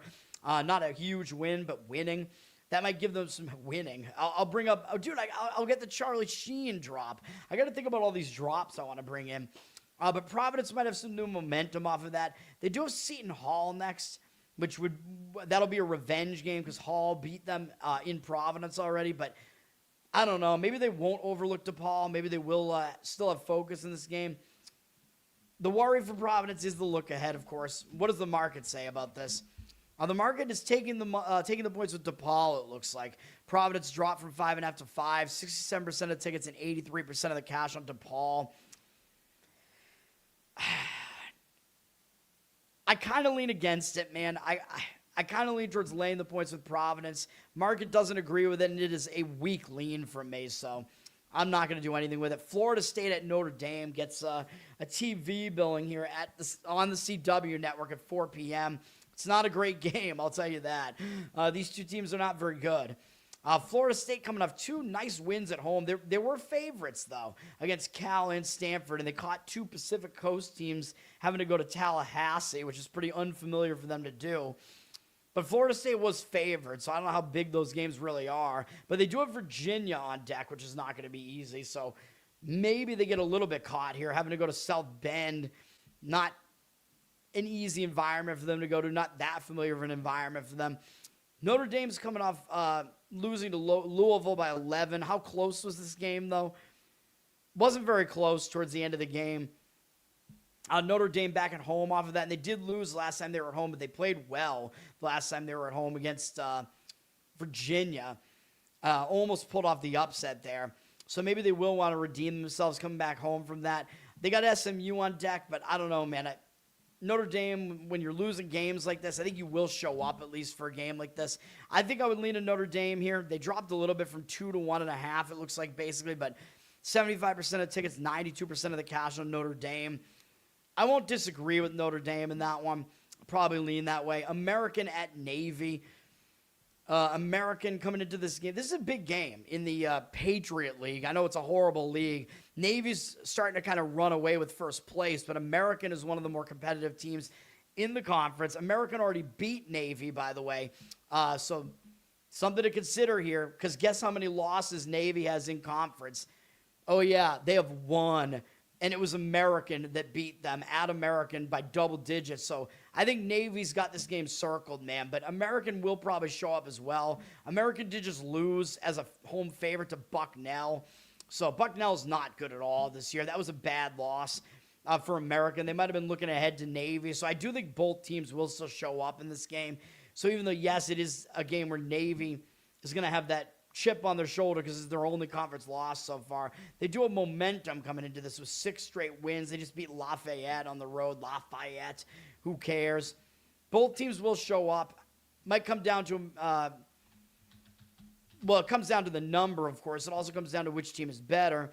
Navy, basically a 6-point favorite, 5.5 with juice, hasn't really moved. Total is low, 134, but I don't know. I think Navy might just have a little bit of extra juice here because American is the only loss that they've taken, so I probably would lay it with Navy, but I don't want to touch the game. Maine at Bryant. Of course, Maine, like I said, they're coming off that big upset of Vermont. Anytime you beat Vermont in the American East, it's a big deal, so could be a letdown spot here against Bryant. However, they did lose to Bryant at home. Maine did, so they are in a little bit of a road revenge angle here against Bryant, but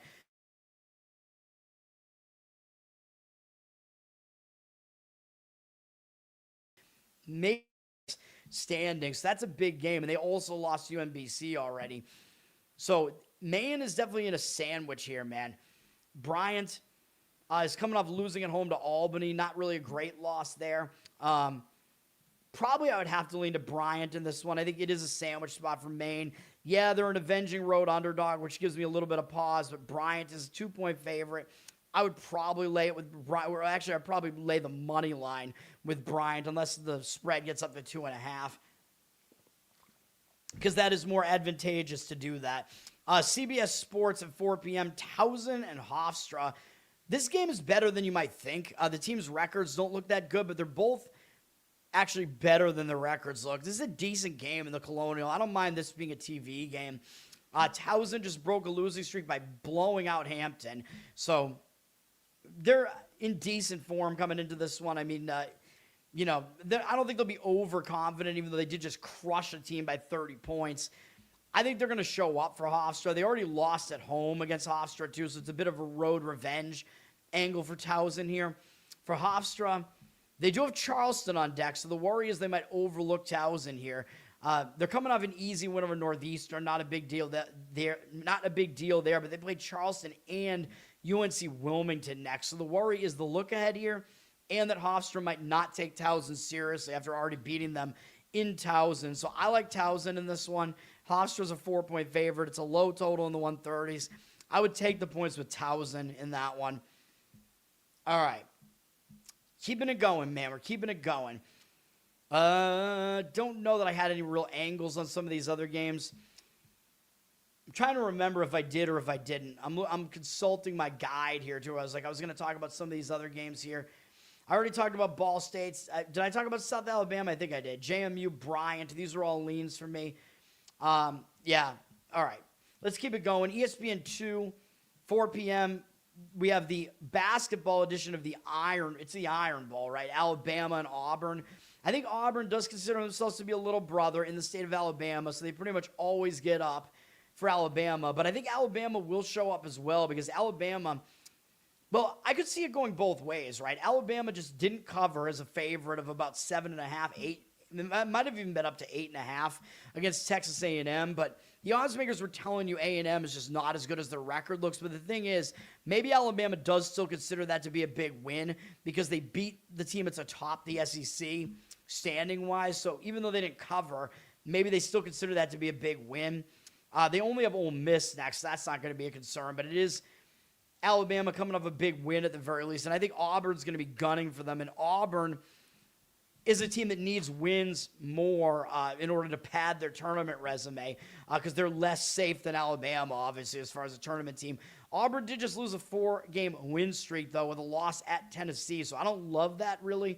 When a team loses a win streak, it can hang them over a little bit, but they're not going to overlook Alabama, and this game wasn't that close. They did get to back within 7 at the end of the game, and I know Tennessee's a physical team. They play defense, whatever, but if I was going to play the game, I think I would, I don't know, man. I was going to say, I think I lean towards Auburn. The money's coming back on Bama in this one, though. Auburn down up from 2 to 3 with juice here. 52% of tickets on them, but 69% of the cash coming back on Alabama. This is a difficult handicap. I think the over definitely makes sense. Probably that's the better way to look at this game rather than the side. The over dropped a little bit, but it's in the 170s, and I think you're going to be looking at two teams that are going to be speeding this up. Alabama speeds the game way up, and they score a lot, and I don't believe Auburn plays particularly slow either, if I spell it right. Auburn's kind of more mid-tempo, but yeah, they're also not very good on the defensive side of things, so over does make sense in that game. Both teams better on offense than defense, but as far as the market read is saying Alabama, man, I struggle with it as far as the situational angle. I don't know. I was kind of leaning towards Auburn based on the situation.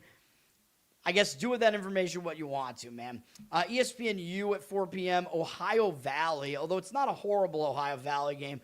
Morehead State, if you want Morehead, at UT Martin. Morehead State coming into this game on 2 straight losses. Maybe they'll be looking to bounce back here. They did already lose at home to Tennessee Martin. And, of course, they don't even need that much motivation here because UT Martin's atop the conference anyway. So Morehead will have more motivation here as well, though, just because they lost at home to UT Martin. But what that might do is it might make UT Martin overlook Morehead.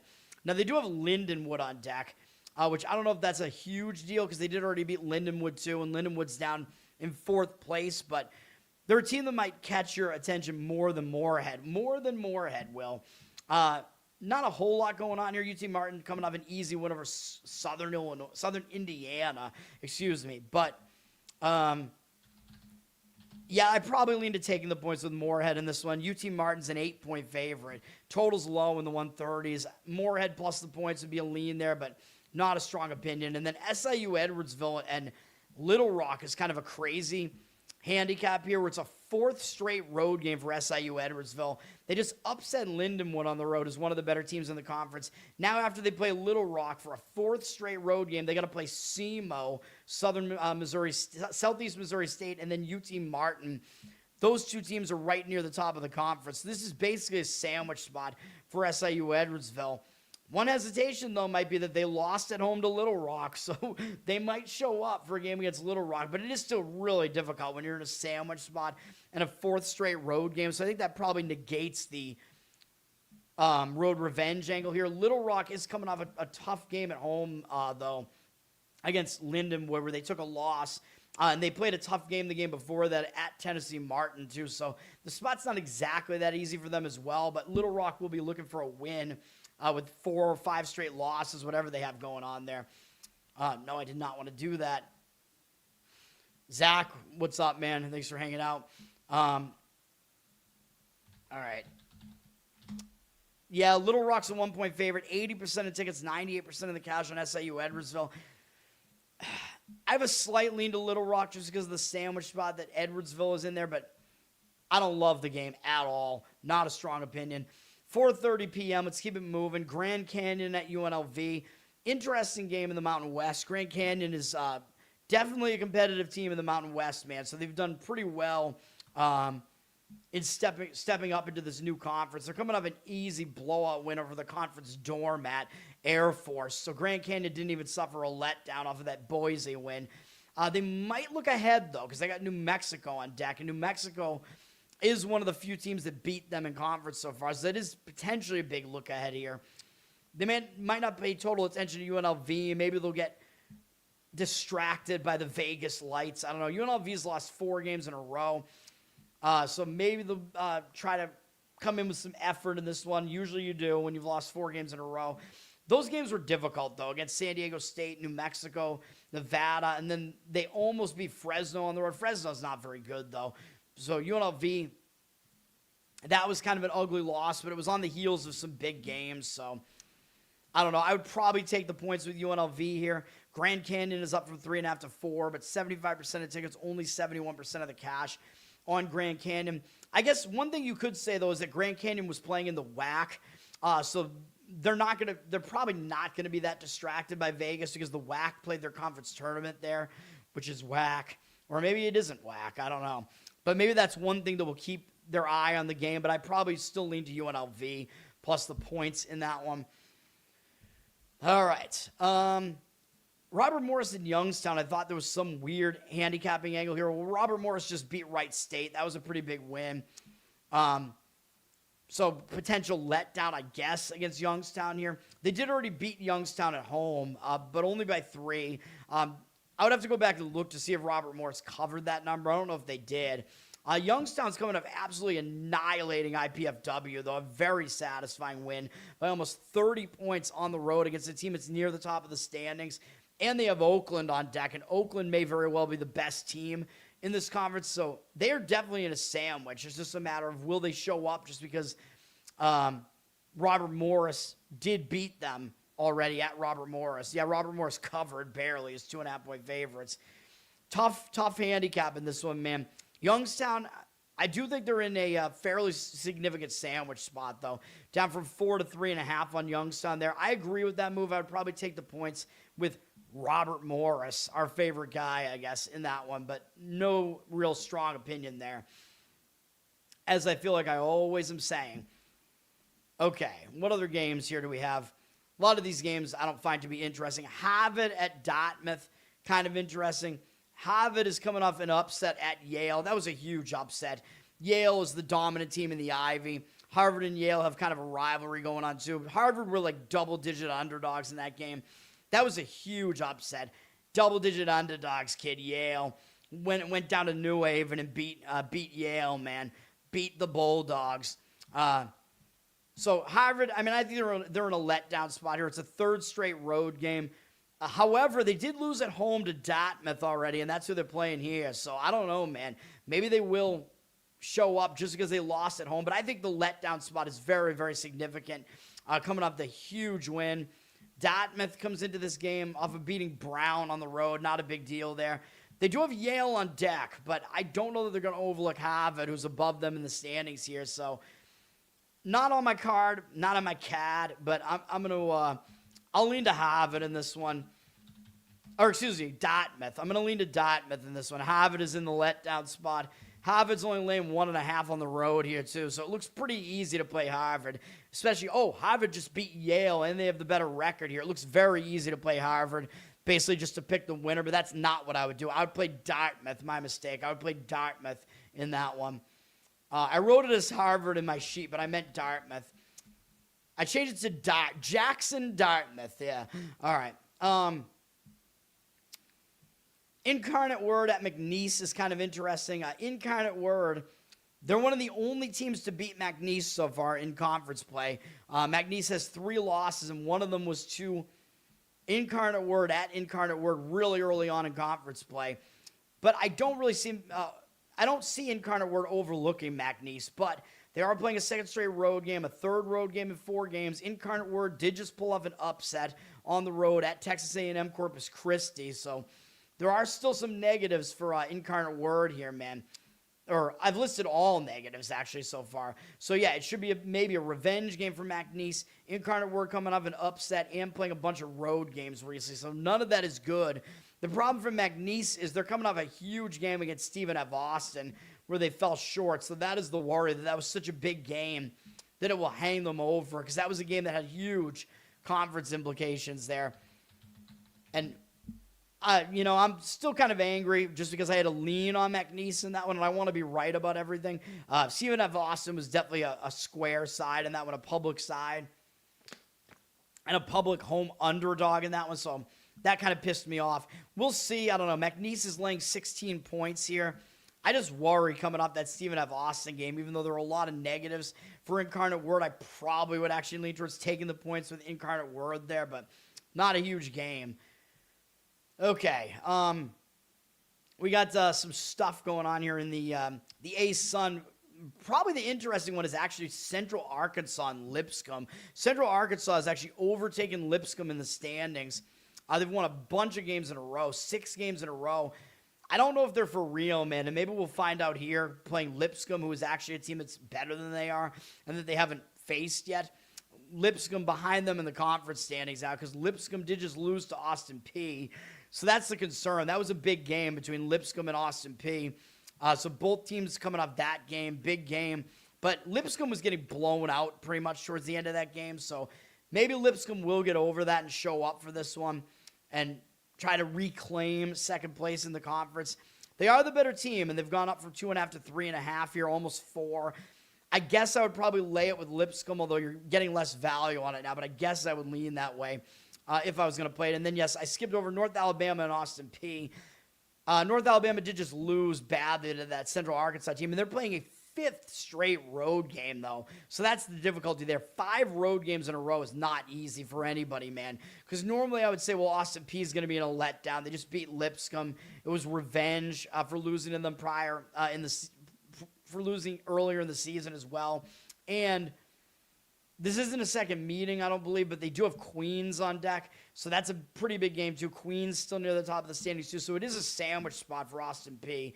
So I was going to say, well, you should probably fade them. But then again, the problem is they're facing a team that's facing a 5th straight road game. So I can't get there with it. Austin Peay's laying 13. I'll still lean North Alabama plus the points, but I don't want to really deal with it. All right, what are the games that I say I was going to talk about? NC State and Duke. I think I already hit the other ones that people asked about. Oh, Illinois I haven't talked about yet. That's right. I'm definitely talking about that anyway, but once I get to it. We're getting into the night games now, so we're going to get this done just after 10 p.m., and then I'm going to take a very short break and be right back with NBA, which will hopefully be a short show. Okay, and I'll make it a new show, though. I apologize. It'll be another stream, but be on the lookout for it. Number 6, Gonzaga at Oregon State. Gonzaga is coming off a loss. It was a ridiculous loss where they were like 20-something point favorites on the road at Portland. Took the loss. And, of course, you can see why, kind of, because Gonzaga was coming off their huge win over St. Mary's. Always a huge deal between Gonzaga and St. Mary's. Whoever wins that game is going to be in a bit of a letdown. Still not really an excuse to lose the game outright. I mean, not covering is one thing, but losing outright is another. Now they're going on they're continuing on the road. They're staying in Oregon. They're going to play Oregon State here, who's not a good team. Gonzaga will still be a huge favorite here, but I talk about this when a team takes their first conference loss and they haven't lost for a long time. And in fact, Gonzaga had one loss all season. It was a ridiculous blowout 40-point loss to Michigan. After that game, they did bounce back very nicely and absolutely drill Kentucky. So Gonzaga does have some precedent for bouncing back here, but when it's this late into the season and you haven't lost in so long, I think it could be a hangover spot, man. So I really worry about Gonzaga here. Whereas normally if a huge favorite loses like that, I'm going to think they're going to bounce back. Oregon State will show up here, but they are coming off a nice rivalry win over Washington State, getting a little bit of revenge there. I think they are worse than Washington State, so they are coming off a decent win themselves. They won't overlook Gonzaga, though. I think I would have to take the points with Oregon State if I was going to play it. Gonzaga, I really, really worry about the hangover when they hadn't lost since way early in the season. They're down from 18 to 17.5 here. 89% of tickets and 57% of the cash on Gonzaga. So they're very public with less of the money on them. I'll agree with taking the points with Oregon State in that one. I'm not going to make my card, though. Does YouTube show how many hours of watch time? I don't know. Maybe. I'm not paying enough attention. I should pay more attention to the stats. The number of views based on the number of videos I'll put out is really, really low. But yes, you're right. The amount of people that watch me probably watch for a long period of time. I have loyal listeners, man. Yes, thank you. But, yeah, I mean, I want more viewers as well, though. I mean, I appreciate loyal viewers, of course. I love it all, but I want more, man. I want to be able to monetize this thing, whatever. 6 p.m., people just don't like this long format, man, where I give out tons and tons of information. 6 p.m., and I've been winning recently, too, so, and I've won long-term doing this, too, so, I think I know what I'm doing. ESPN 2, 6 p.m., the big MAC Sun Belt Challenge game between the best team in both conferences. How did they schedule it like this, man? How did they know that these two teams would be the best teams? Are things rigged? I don't know, but it's Akron at Troy.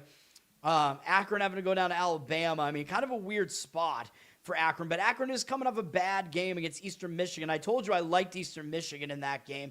It wasn't on my card, unfortunately, because Akron was coming off their huge rivalry win over Kent State. It was an easy win, though, but they did have this Troy game on deck.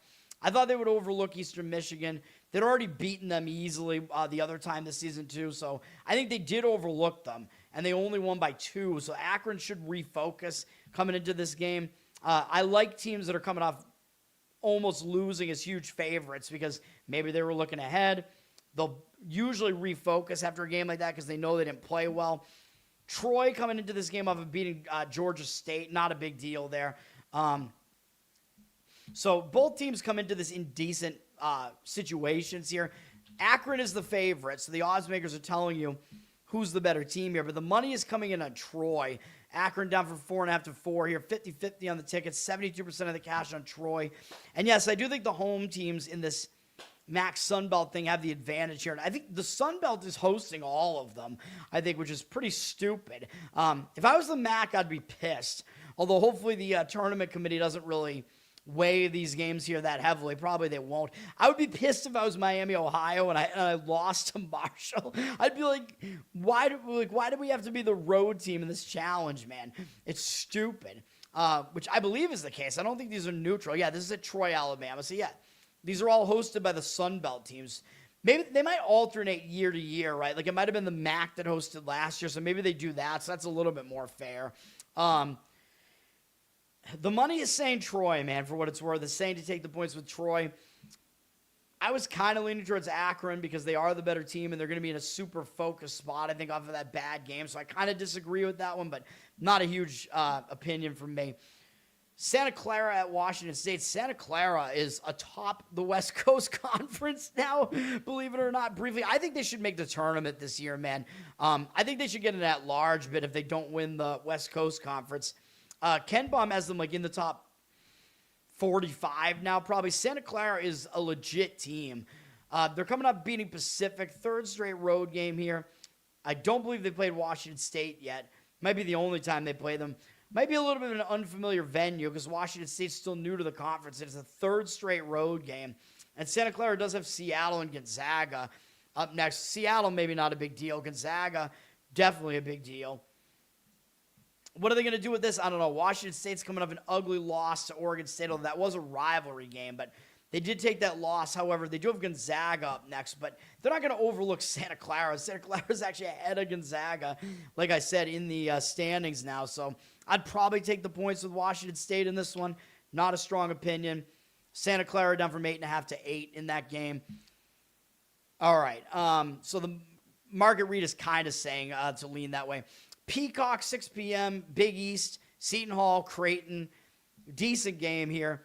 Seton Hall already beat Creighton only by 2 at home, but I think Seton Hall was probably a small favorite there as well, so I don't know if they covered or not, but it probably doesn't matter because it wasn't a game with a huge favorite one way or the other.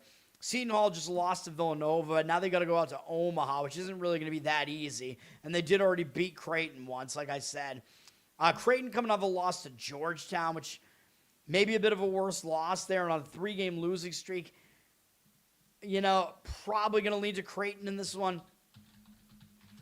Looks like the money is kind of agreeing with that, although they're public. 93% of tickets, 98% of the cash on them. They're sitting at a 2-point favorite here. I'd probably agree with Creighton. It would probably be money line if I did anything with Creighton in that one, but not a game that I have a great read on at all.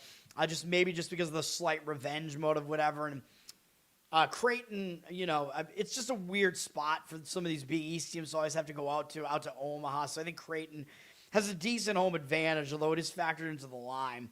So the odds makers are telling you Seton Hall is the slightly better team, though. And they are the better defense getting points, so there is that. South Dakota at South Dakota State. CBS Sports has this game. For whatever reason, although it's not the most uninteresting game, it is a rivalry between these two teams. They're both doing okay in the Summit League this year. Did they already play? No, they didn't play yet because they probably play the last game of the season. Yeah, they do. Because it's a rivalry, so that makes sense.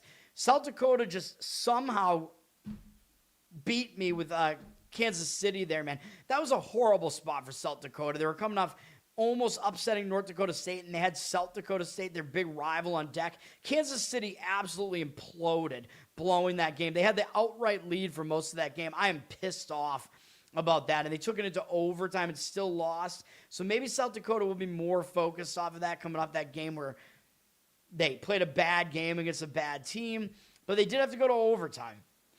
So they did have to play an extra period of basketball there. South Dakota State coming off a loss to St. Thomas. They are a good team, but it was a 15-point loss. So not a great loss at home, although South Dakota State was actually in that game for a bit before St. Thomas really turned it on, and then it was kind of over after that. So, in this game, I probably lean towards South Dakota. Again, I think they're coming off the more lackluster performance there. South Dakota State is the better team, but they're laying a lot, up from 10 to 10.5 here. South Dakota probably kind of considers themselves to be the little brother, even though they're the non-state team, basically just because South Dakota State is almost always the better team out of the two. So, South Dakota, just, if you force me to give a lean on that one, that's what it would be, but no strong opinion. Lamar at Stephen F. Austin. Of course, I think Stephen F. Austin is in a letdown spot because they just gave themselves some pretty big padding in the Southland. They're likely to be the 1 seed in the Southland, although they'll probably meet McNeese again in the conference final or something. We'll see. But Stephen F. Austin just beat McNeese. It was in-season revenge, and it gave them a big amount of padding, 2-game lead over McNeese. Huge game, man. Now they play Lamar, who they just beat on the road not that long ago by 7. So it's an in-season revenge spot for Lamar, road reversal revenge, and it's a letdown spot for Stephen F. Austin. So yes, I like Lamar on this one. This one almost made my card. Stephen F. Austin only plays East Texas A&M next. They obliterated them the first time, so it's not a big look ahead. I wish there was a bigger look ahead here. Wish it was a sandwich. For Lamar, they're an okay team in the conference. They're coming up beating Southeast Louisiana. I lost. That was a loser for me on the show here because Lamar was coming up playing McNeese, so I was like, we're going to fade them after they almost upset McNeese. And they had this Stephen F. Austin game on deck. It was a major sandwich. I don't know what that was, but Lamar had an easy win in that game against Southeast Louisiana. Even so, yes, I do think they'll show up for a game against Stephen F. Austin, obviously, for all the reasons I just said. I like Lamar on this one. Stephen F. Austin's up from 8 to 8.5, but it would absolutely be Lamar plus the points or pass on that one. Northwestern State and East Texas A&M. Are you ready for this one? This is the ugliest one of the best bets. But this is kind of a unique situation because of a weather postponement, and it's a very, very odd situation. We're going to be on Northwestern State plus the 1.5. And now I do think they're the better team here, even though when we look at KenPom here, I know there are some things I don't like about it as well, of course. Northwestern State is bad defensively, I know, but I think both teams are. So they're outside of the top 300, according to KenPom, in that realm. But they're also pretty unlucky, according to KenPom. They're in the bottom third of luck, whereas East Texas A&M is luckier, according to KenPom. They're in the top, almost in the top 100 of luck. So KenPom, even though he does have East Texas A&M as the better defense, they're not a great defense. They're a miserable offense. So Northwestern State is the better offense. I know usually I like defense, but I'll show you the spot in a minute. But KenPom is telling you East Texas A&M is a little bit overrated. He's got them at 288th, and he's got Northwestern State somewhere higher than that in his rankings. Actually, he only has, they're right there. He only has them 2 ranking spots higher. So I guess that's a bit of a concern. But East Texas A&M gets basically no home court advantage either because, nobody shows up to these games. So formerly Texas A&M Commerce, because they're in Commerce, Texas. I don't really know why they changed their name. But this is a zigzag spot, first of all, because these teams just played at Northwestern State, and Northwestern State was a 3.5-point favorite, and they lost the game outright.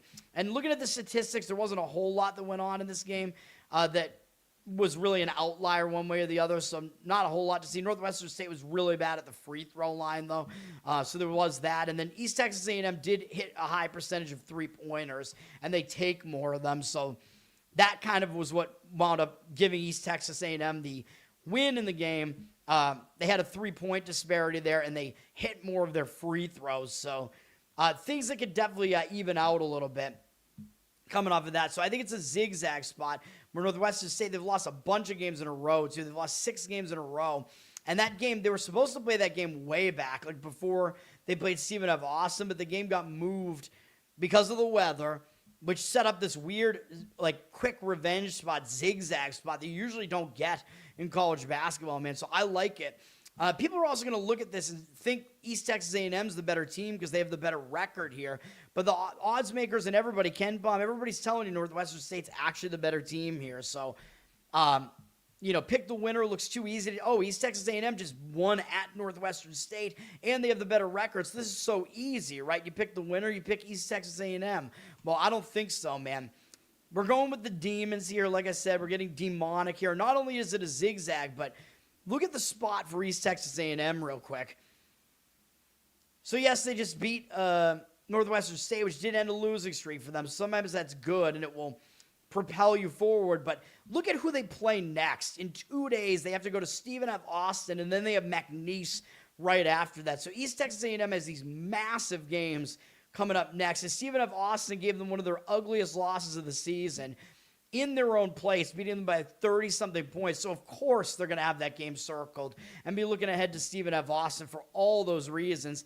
They're going to have McNeese circled, too. McNeese blew them out as well in embarrassing fashion. Of course, those are the best two teams in the conference, and it's not even close. So, yeah, this is a horrible spot for East Texas A&M, I think. We're going with Northwestern State. The line is hovering around 2. Don't see the percentages on this. It's a low total, 143. East Texas A&M is going to try to speed the game up. Northwestern State wants to go slow. But, I say the team that slows the game down has an easier time of doing that. So Northwestern State may be able to do that for us in that one. So that's that play there. Northwestern State plus the 1.5 or 2, whatever you can get there, whatever you can get. Some of these Big Sky games are somewhat interesting. Northern Colorado on a nice little run here. They're up to, being more respectable in the conference now. I still think they're under the radar, man. This Northern Colorado team's not as bad as they looked. They've won a few games in a row now, but now they're playing Idaho State, who's one of the only teams they actually beat in conference play already, and they beat them by double digits. So coming up a decent win on the road against Weber State, and maybe they won't have full focus against this pretty weak Idaho State team, although Northern Colorado only has Sacramento State up next, but I do think that's a revenge game. It is, because they lost on the road at Sacramento State, so maybe Northern Colorado will look ahead to them. Idaho State coming off a pretty ugly home loss to Northern Arizona, but that was after they took a long trip home. I mean, it's not, I know it's not the pros where you return to home life and whatever, but sometimes I guess that could be a bad spot just because of all the travel and whatever. Yeah, I would lean towards Idaho State in this one. Northern Colorado up from 1.5 to 2, but I think it's a worse spot for them, plus a bounce-back spot for Idaho State, plus a little bit of revenge for Idaho State. And then Idaho at Montana is a decent game in the Big Sky as well. These teams already played once, and Idaho lost at home to Montana, so it is a bit of a road revenge game for Idaho. But the problem is this is a 4th road game in a row for them, and they just played at Montana State. So they're playing both Montanas in a row here. This hat makes me itchy. Haven't shaved my head in a while, which is why I'm wearing it. But I guess I don't look that bad right now. The head's still pretty much shaved.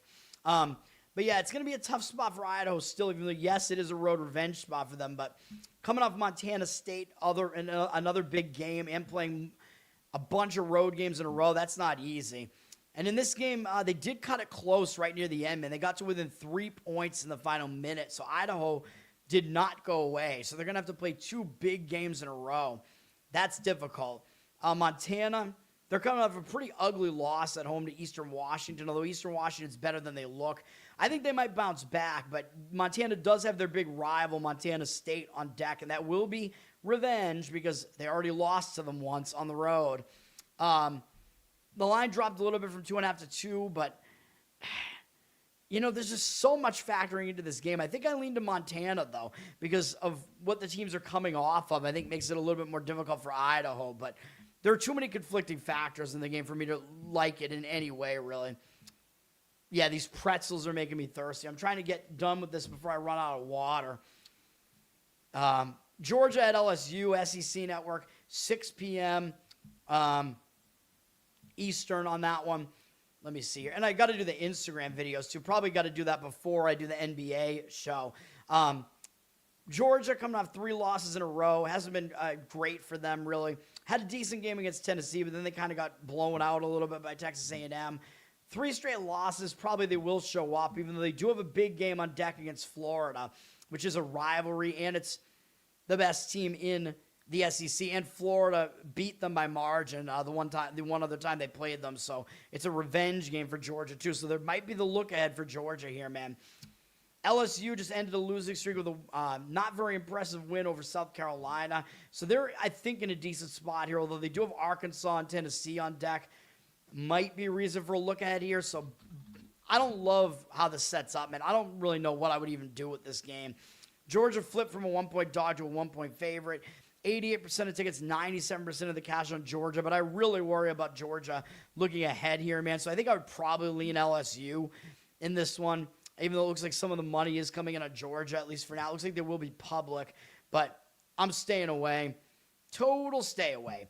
Sorry, I can't skip. Duke, North Carolina, 6:30 p.m. There you go. It's earlier than I thought it was. On ESPN, of course. Number 4, Duke. Number 14, North Carolina. But as Ken Bum will tell you, North Carolina, sorry, Garrett, North Carolina is not the 14th best team in the country. Ken Bum has them 30th, so that's not a good sign. He's got Duke 3rd, so Duke is more legitimate as far as their ranking is concerned. North Carolina really struggles on the defensive side of the ball. They're good on offense, but Duke is actually better on both sides of the ball. Extremely balanced in the top 5 of both, which the only other team that I think could boast that is Arizona. So that's pretty good for Duke. It's also going to be a weird pacing contrast here, of course, where Duke wants to slow it down. North Carolina is going to try to speed the game up a bit, but Duke is the better team, and it's easier to slow it down. So Duke may be able to ugly this thing up and slow it down, even though they are on the road. Both teams are lucky, according to Ken Bum, so that doesn't really matter. But there are some things that are kind of pointing towards Duke in this one, man, and that North Carolina, their ranking is making them look better than they actually are. Duke is coming off a game over Boston College at home. They're staying in North Carolina. Doesn't even matter. Easy win. Who cares? They didn't cover. They just have momentum coming into this game. For North Carolina, they actually pretty much blew out Syracuse, so they're staying in their home arena, so that's fine for them. They only won by 10, but that game was a massive blowout. So as far as the situation is concerned, both teams will show up here. It's a huge game. The money is coming in on North Carolina, but I don't know if I agree with it, man. Duke went up from 5 to 5.5. We see 57% of tickets and 89% of the cash on Duke, on North Carolina. The money's coming in on North Carolina, but I kind of disagree with it. I think I would lean towards Duke. I thought the public might make North Carolina a bit of a public underdog in this one, thinking, they're at home. It's going to be, a big rivalry game, a competitive game. The line might look a little bit too big. The rankings kind of indicate the teams are close, and I don't think they're as close as the rankings makers think. So I kind of disagree with it. I kind of lean towards Duke.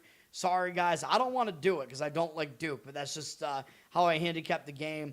Sun Belt, as we get into the 7 p.m., we're almost done. Ohio, and I still have 2 plays that are late plays. Ohio at Old Dominion. This game is mostly about Old Dominion here, but, it's not really, actually, because Ohio has a huge look ahead to Miami, Ohio, okay? So that's a rivalry game. I don't think these teams, they haven't played yet because they play the last game of the season. That's a big game to be looking ahead to, man. So Ohio might get caught looking ahead to Miami, Ohio here. And for Old Dominion, they have a bad record. They're a bad team this year. But as I pointed out, they just had a horrific game where they lost to an even worse team in UL Monroe. Horrible loss for Old Dominion. They were big favorites in that game, staying at home. So I would have to look towards Old Dominion here to bounce back with Ohio. Even though Ohio's only coming off of a Western Michigan game, that look ahead to Miami, Ohio might be huge for Ohio. Also, they're having to go to an unfamiliar venue here, going to wherever the hell Old Dominion is in Virginia. So maybe a worry that Old Dominion might look ahead to Marshall, though. That's the one concern there because Marshall's been playing well in the conference. But if I was going to play the game, I would have to be on Old Dominion in this one. The money looks like it may have disagreed with that. I don't see the percentages yet, though, but Ohio went up from 2 to 3.5. The only way I would play this game is to take the points with Old Dominion, though. The spot sets up a lot better for them, I think. North Carolina fans are nuts. I don't know what to tell. I hate both fan bases, dude. I don't know what else to tell you about it. So I don't know. I don't know. I can't stand the fan bases for those two teams, but I can't stand Duke more than I can't stand North Carolina, though. Because, again, I just kind of consider North Carolina to be the more, like, actual Southern school, and because they had MJ who went there. Like I said, I've already talked about this on the show. That's pretty much why. And I grew up, watching MJ, and he was the best player in the NBA. Still think he's the best player in history, although I was a kid, so what did I know? And I didn't really get to know and see him when he was, like, really in his heyday in the 80s. But, he was still, like, amazing in the 90s, though, and I was watching him then. All right, Radford at High Point. Pretty good game in the Big South.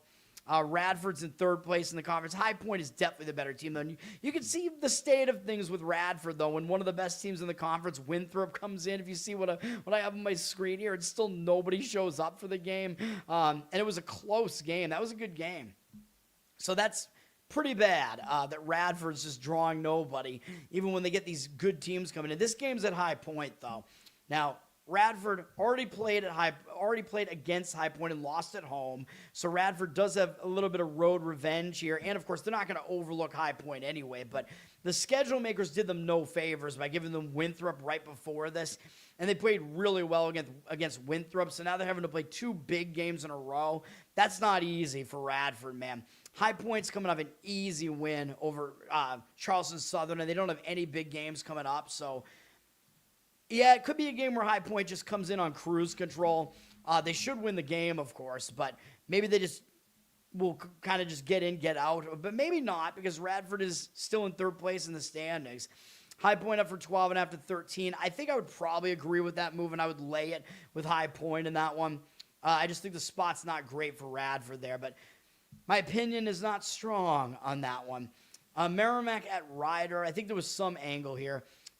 Merrimack, mostly it would be the fact that they have a look ahead to Marist, which is going to be a big game, and then Quinnipiac, and then Siena.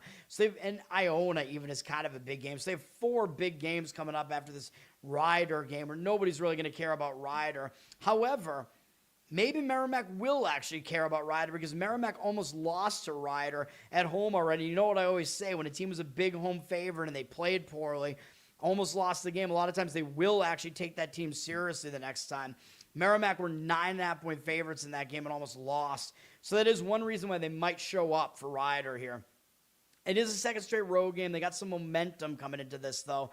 They just beat Mount St. Mary's, which is not a big deal, but the worry is the look ahead to Marist. Although Merrimack did already beat Marist once at home. Rider, I mean, they're just a pitiful team. They're coming off another loss to Marist. They got absolutely annihilated, so you got to think they will show up for this game at least. They were able to beat St. Peter's, which is kind of a similar matchup, at least, to Merrimack.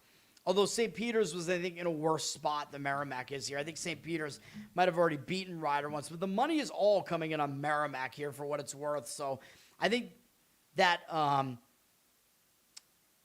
that refocus spot in the second matchup from the home team that did poorly in the first game, that seems to be a strong situational angle, but it seems to maybe be factoring in here. Merrimack up from 9.5 to 10, 80% of the cash on Merrimack, 67% of tickets on Rider. So why would Rider be a public side, though? That doesn't make any sense to me, but the money coming in on Merrimack doesn't entirely surprise me. I don't think I want to lay double digits with Merrimack, though, as bad as Rider is. The total at 137, I don't love that, man. So I'll agree with the market. I'll agree with Merrimack just for the things that I just said, but it's not a strong opinion. I have some issues with that game. Jeff, what's up, man? Nevada is in a sandwich spot. I agree. Pretty much they are. That one is not one of my plays, though. That's not on my card, although I agree with you. All right, what's up next? IPFW Wright State is a pretty good game. How many games do we have left, man? Yeah, not too many. All right, we're good. Actually, we still have some pretty big games left, too. Man, takes a lot out of me, man. But my NBA games, my NBA show is going to be short. IPFW, they're coming off a blowout loss at home to Youngstown State. You got to think they're going to bounce back off of that, man. Maybe they were looking ahead because Wright State's near the top of the standings here in the horizon. Whatever it is, I don't know, man. But, yeah, I think they're going to show up for this one. I don't think they played Wright State. Yeah, this is not their second meeting yet. But you get blown out like that at home, you're going to focus on your next game, man. Wright State, though, they did just lose to Robert Morris. That wasn't a great loss for them either, so they may bounce back as well back at home. But I just think that IPFW is probably the more embarrassed team coming off of that, so you might get a little bit of an extra effort out of them. Wright State, 7.5-point favorite. I would probably take the points with IPFW in that one, but not a strong opinion for me in that one.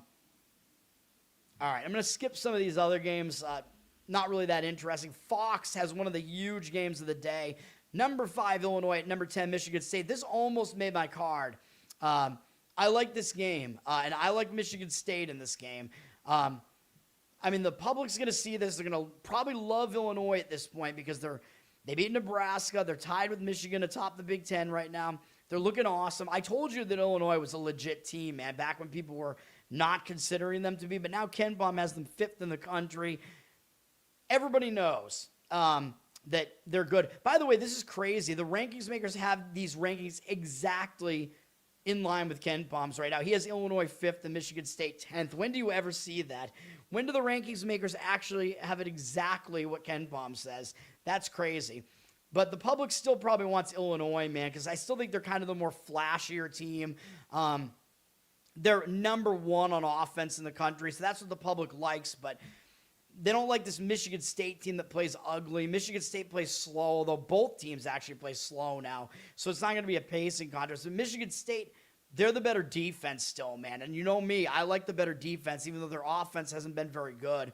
And Michigan State's offense is enough of a problem that I don't think they're a championship contender or anything like that this year. But their defense is very good. Michigan State, 4th in the country. Illinois barely cracking the top 20.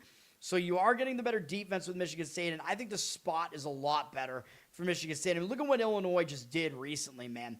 Upsetting Purdue on the road, caught Purdue in a decent spot there. They beat Washington. That was a game where I gave up Washington. Washington did cover in that game. That wasn't a great game for Illinois, but then they beat Nebraska. Another win for me, so I've had a good gauge on Illinois recently. I was right about all 3 of those. Well, except I wasn't right about Northwestern. I apologize. I gave out a loser in that one. But Northwestern just couldn't hit anything in that game. Anyway, Illinois had that huge win over Nebraska. Massive, massive win, man. And then they just beat up their rival Northwestern by 40 points. I mean, that is an extremely satisfying win. Yes, obviously they'll show up for a game against Michigan State. It's going to be huge, but I think you're going to be a little bit overvalued when you're coming off of wins that look like that, man. And Northwestern really had a horrible shooting game. They were awful in that game. Whereas, speaking of awful, Michigan State, one of our winners the other day was Minnesota. Michigan State lost at Minnesota. And why did they lose? Well, they lost a long win streak. They lost in a game where they battled back, took the lead, and then fell short anyway against Michigan in a monster game on a Friday night primetime game. And they had this Illinois game up next, so that was a huge sandwich spot. Michigan having to go to Minnesota, and Minnesota's like sneaky, pretty good at home. Sneakily. We got the outright win there, but now that's what Michigan State's coming off of. An ugly loss that was very explainable. So I would have to be on Michigan State in this one if I was going to play it. Not on my card, but yes, I like Michigan State here. It looks like the money is somewhat disagreeing with Illinois going up a little bit on the pick'em, but I don't agree with it. 55% of tickets, 58% of the cash on Illinois, but no, I like Michigan State in that one. Clemson at Cal, ACC, 8 p.m. This game, Clemson is, of course, ranked. They're 20th? Yeah, 20th in the country. Clemson's coming up barely getting by Stanford, though. So Clemson went out to the West Coast. Barely got by Stanford, although Stanford has an okay record overall, but I don't know. They're starting to fade a bit. But I think Clemson just wasn't in a great spot there, having to go to the Pacific Coast, play a late-night game. But now that they're adjusted out there, maybe they'll play a little bit better. But the problem is I expect a better effort out of Cal, because Cal is coming off barely getting by Georgia Tech, and I'm mad I didn't add that to my card. You remember, I almost had that on my card because Cal had this game against Clemson upcoming, but they also had upset Miami as double-digit dogs in Miami before traveling all the way back home. So they got caught in a sandwich spot there, man. So Cal was bad in that game. They should bounce back from that and play better against Clemson here.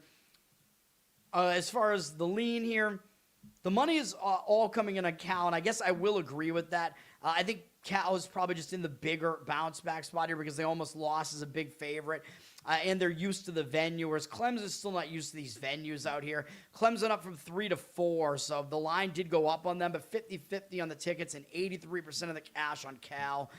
So the money is coming back on Cal here. I'll agree with it. I would take the points with Cal in that one as well. Clemson also plays notoriously slow, which it looks like this game is going to be 136 total.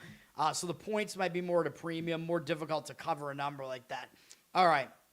Utah State and Wyoming, 8 p.m., CBS Sports. Utah State is coming off a pretty nice win at New Mexico, man. It's not easy to go into New Mexico and win, and they blew them out by 20 points, and that was on the heels of beating San Diego State, another big win for Utah State. Utah State's starting to look quite good again here, man. Now they're going to Wyoming, and they already beat Wyoming easily by 32 points at home, coming up these two big games, and now a second straight road game. I think it's a letdown spot and a spot where they might not take Wyoming seriously, man. They only have Fresno on deck, so it's not a sandwich spot, unfortunately. If it was, I'd probably be on this one. But I like Wyoming here. Although Wyoming did just play pretty well in San Diego State, though, so I guess that's the other concern here. They only lost by 9 at San Diego State, which is a pretty big game for Wyoming. The game wasn't really that close down the stretch, though, so I think that's okay. It's not like they played them to the wire or anything like that, so I like Wyoming in this one. This one is close to being on my card, and the money seems to agree. Utah State up from 7.5 to 8.5 with juice, but 50-50 on the tickets, and you're getting extra value on Wyoming. 99% of the cash, probably not accurate, but I think at least pregame is telling you the real money will be on Wyoming in that one, and I just told you why. I agree with Wyoming plus the points in that one. All right, next game up is one of the last two best bets in college basketball.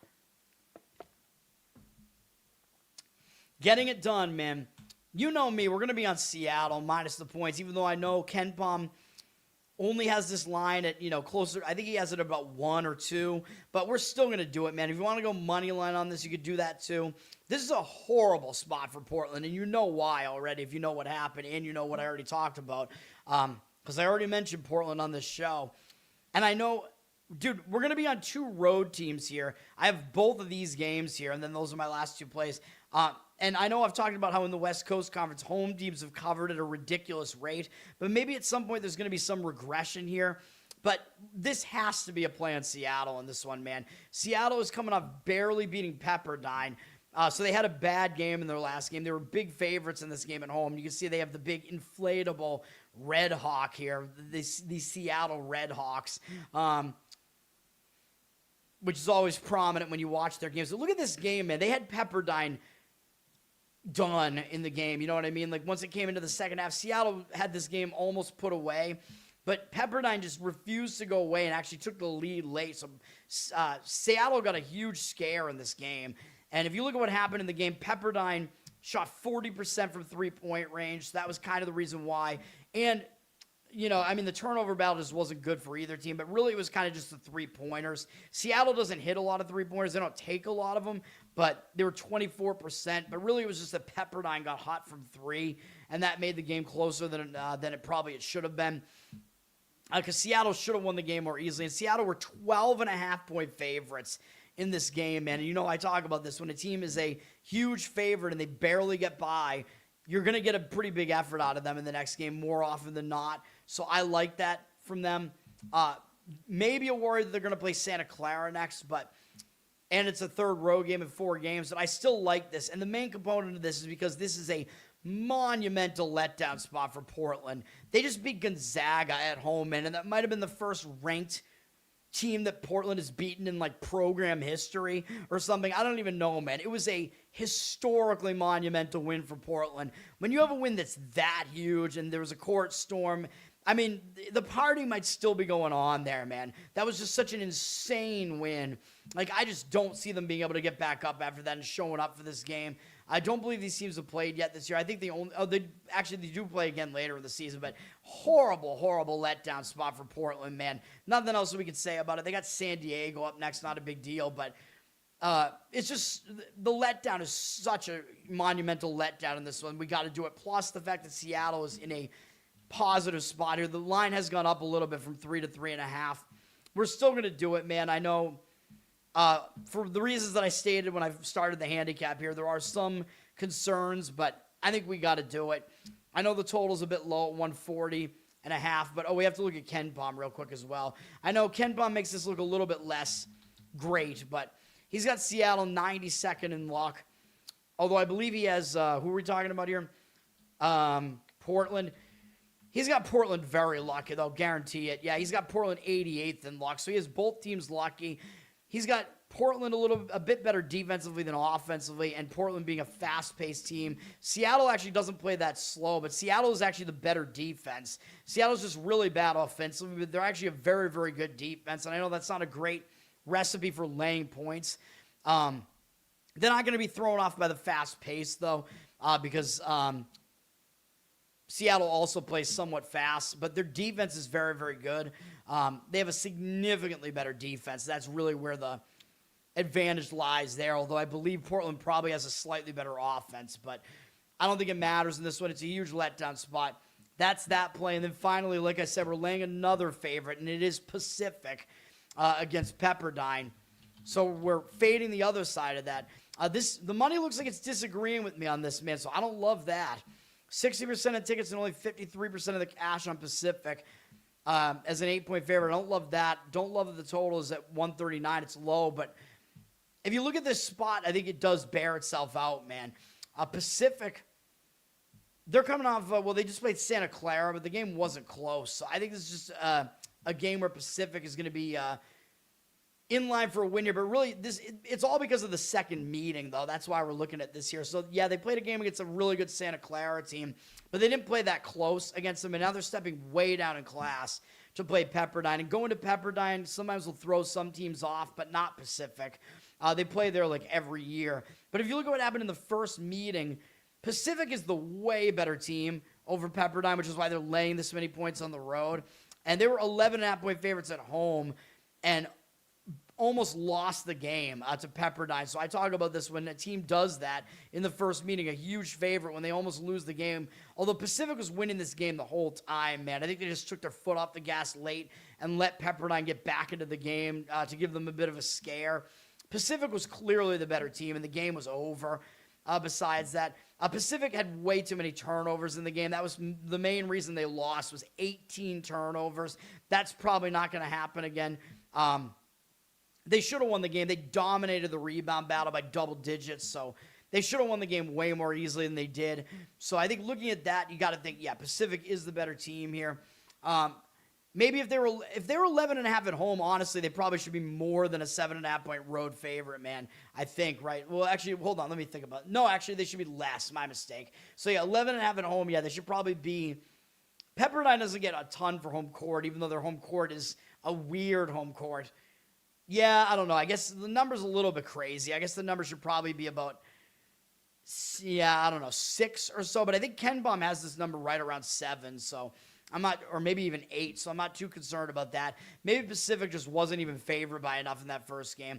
But, of course, the other aspect of this is what I just said. Pepperdine just almost pulled off the huge upset against Seattle. So that's one part of this handicap. But they're also in a sandwich spot because not only did they go on the road and almost upset Seattle's double-digit dogs, but who do they play next? Oh, yeah, they play St. Mary's next, which is a massive game. So they're in a sandwich spot here. So we're on Pacific minus the points in that one, man. And looking at the at KenPom here, he's got Pacific almost cracking the top 100. They're very balanced, almost to the top 100 in both offense and defense. Yes, they play slow, which does worry me a little bit as far as laying a number like this. And they're sort of in the mid-range of luck, according to KenPom. They're up against, who are we playing against here? I forget already. Pepperdine. He's got Pepperdine as an unlucky team, so yes, that does worry me. They're a very unlucky team. But Pepperdine is outside of the top 200 in both offense and defense, man, and they're horrible offensively. They just can't score. So they're the much, much worse team, significantly worse on both sides of the ball. And they play a little bit slow. So it'll be a bit of a slower-paced game, yeah, but I think we're looking at maybe not getting a lot of points out of Pepperdine in this game, man. So that's my handicap on that one. Let's finish this off here. Let's see here. Did I skip one of these games? Let me see. I don't know. I have on my list, I had one other lean towards Weber State. I haven't gotten to that yet. All right, we got to finish this off, man. Georgia Tech, Stanford at 8 p.m. Georgia Tech, of course, they almost pulled off the big upset on the road at Cal. So I think they might just not have much left here, playing a second straight road game in California. I don't really love it for them. And Stanford is coming off... But actually, it's a bad spot for Stanford, too, because Stanford is coming off a close game against Clemson at home. So both teams are in bad spots coming out of those games, man. So I don't know what we want to do with that. The money is coming back on Georgia Tech for what it's worth. Stanford down from up from 7.5 to 8, but 67% of the tickets on Stanford, 67% of the cash on Georgia Tech. I'll agree with Georgia Tech in that one, but not a strong opinion for me on that one at all. It's a slight lean, but I can't really get involved with Georgia Tech after what they just did. But Stanford arguably is coming off the bigger game, playing Clemson really, really close. Fox Sports 1, for some reason, is giving us an Air Force game against San Diego State.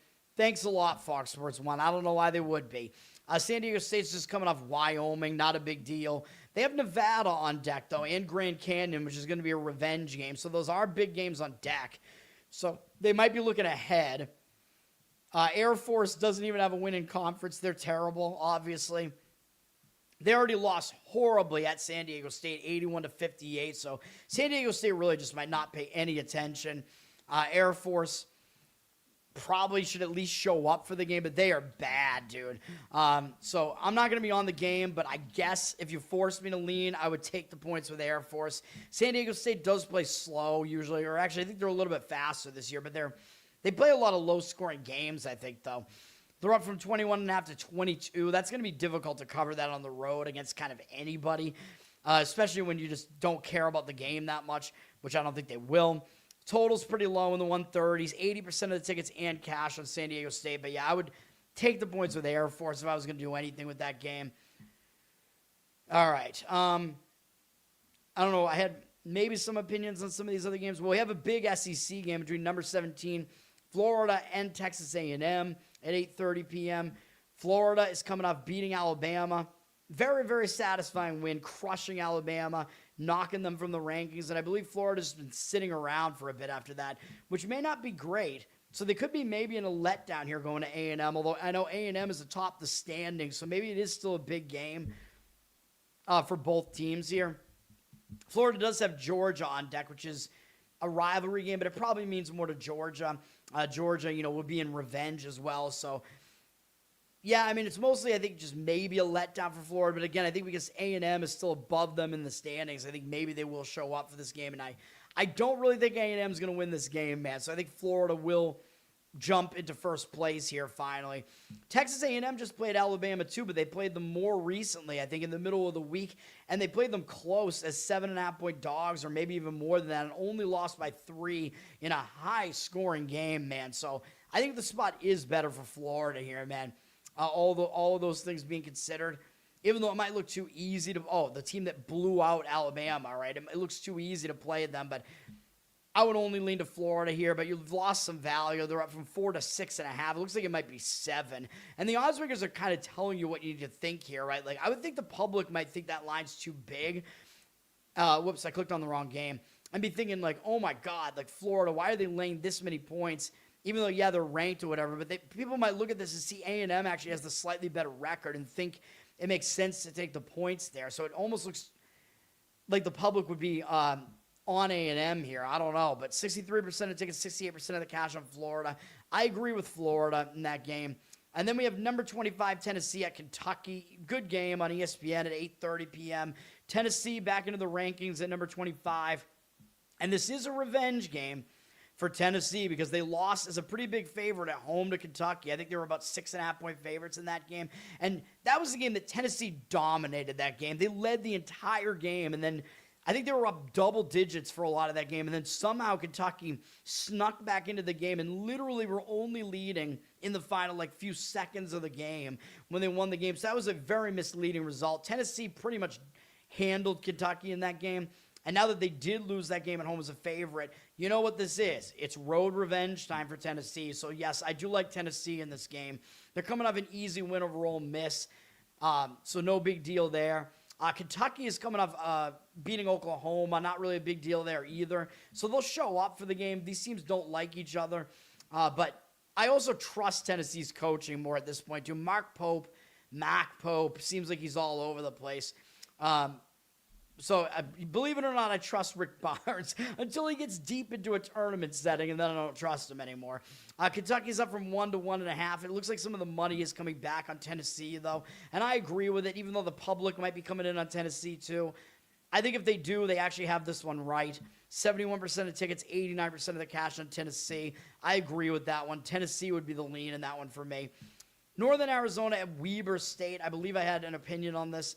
Yeah, Northern Arizona just had a nice road upset at Idaho State, and they got Portland State on deck, which is a big deal because Portland State not only beat them already at Portland State, but Portland State is sitting atop the Big Sky Conference. So it's pretty much a sandwich spot, I think, for Northern Arizona here. And Weber State's kind of in the middle of the standings. The only problem is Northern Arizona did lose at home to Weber already, so they might show up for that reason. And Weber might overlook them for that reason. Weber is coming off kind of an ugly home loss. It was against a Northern Colorado team that, like I said, is a lot better than people think they are. I'm going to turn this hat around. This tag on my forehead is just awful. I got to, cut it out or something, man. That's more comfortable. All right. I just think it looks better backwards. Build better backwards. I don't know. Built backwards. Yeah, there you go. Just like me. But anyway, yeah, Weber State, I think, sets up better in this game still, though, even though there is that revenge angle to it. They don't really have bigger game surroundings. They do have Idaho next, which maybe is a look ahead because they're close-ish to the top of the standings. But I think it's Weber State or pass in this one. They're up from 6.5 to 6.5 with juice. Looks tough to lay 6.5 with a team that has a bad record like Weber State, but that's the way I would lean there. New Mexico State against UTEP. I think I already mentioned UTEP. UTEP just almost upset Sam Houston, which is a big deal for UTEP because it's an in-state big brother situation there as well against Sam Houston. So they almost pulled off the big upset there. So I don't know what they're going to have left coming off of that game. So I don't think it's a good spot for them. And this New Mexico State team that continues to lose, I still think they're not as bad as their record looks. And they finally ended a losing streak with a win over Louisiana Tech. So they might show up in this game. Finally, having some momentum coming off, breaking that losing streak. But it's a third straight road game, and the other big problem is they got Liberty on deck in a few days, so that might be a big look ahead for New Mexico State, so I can't get there with that one. UTEP flipped from +1 to -1.5. I probably still do lean to New Mexico State there, but I really, really worry about that look ahead. And it looks like there was an initial market move on UTEP at the very least. ESPN 2 at 9:30 p.m. Where was I looking? Oh, Arizona State at Colorado. Not a particularly interesting game, really. Arizona State having to go into elevation, but they're already in elevation because they just played Utah, and they just beat Utah, so they got a little bit of momentum at least coming into this one. For Colorado coming off losing at Baylor. Not a good loss at all, coming back home, but they do have Texas Tech and BYU on deck, so potential look-aheads for Colorado there with these teams that really aren't going anywhere this year. So that would be the concern with Colorado there. Colorado is up from 2 to 4, though. But I do worry about the look-aheads, man. I think I kind of lean to Arizona State plus the points in that one. I think you got to worry about those Colorado look-aheads there. All right, Jeff, I think it was, talking about Fresno, Nevada. I agree with him on this one. Fresno would be the way I would look in this game. It's not on my card, but Nevada is coming off a few pretty big games in a row, man. They played close at New Mexico, beat Grand Canyon, who's been playing well in the conference, back at home. Then they beat UNLV at home, and UNLV is not great, but they are Nevada's primary rival, so that was a decent win. Then they went to Boise, and they lost the game to Boise. But the question is, how big is that game really against Boise? Because we know, if we're looking at power ratings and stuff, we know Boise is actually not as bad as their record looks. So it should be a big game against Boise, but my worry is I don't know how big Nevada considered that game to be. You know what I mean? Because Boise just hasn't been playing well this year. But at the very least, yes, they have a huge game on deck, although it's not for a week. They do play San Diego State on the road next. So that may be a concern. They did already beat Fresno, Nevada did, but they only beat them by 1 on the road, so that is my other concern. Nevada were 4.5-point favorites in this game, and they almost lost the game to Fresno, so that game might actually make them take Fresno more seriously in this game. So those are my concerns with Fresno in this one. Fresno did just beat UNLV as well, barely, so I think they set up okay in this game. They do have Utah State on deck, but they're not going to overlook Nevada. The money is actually coming in on Nevada, by the way. So even though I do slightly lean to Fresno, this market read really worries me, and I told you about my concerns there. Nevada up from 9.5 to 11 here, 56% of the cash on them, 50-50 on the tickets. That would worry me, that the line looks like it's moving on the Nevada side and the money looks like it's there. Although I do slightly lean to Fresno in the game, but I have a lot of concerns with that one, actually. Fox Sports 1 at 10 p.m., Washington at UCLA. Good old former Pac-12 matchup here. Washington just lost to Iowa at home. That game I don't think was that close down the stretch, but they're probably going to show up for a game against UCLA. They are back on the Pacific Coast at least, even though it is the third road game in 4 games, which is not easy, and a couple of them were in the Midwest. But I think they'll show up for a game against a superior UCLA team who's got a big name behind them. UCLA just crushed Rutgers. But I think the main part of this is that UCLA might be looking ahead to their Michigan trip. They got to play Michigan and Michigan State on the road next, although it's not for a week. And then they play Illinois. So the worry there is the look ahead there. And also laying points with UCLA I don't love usually because they play slow and they make it ugly. Washington might be able to hang around because Washington's actually not as bad as their record looks.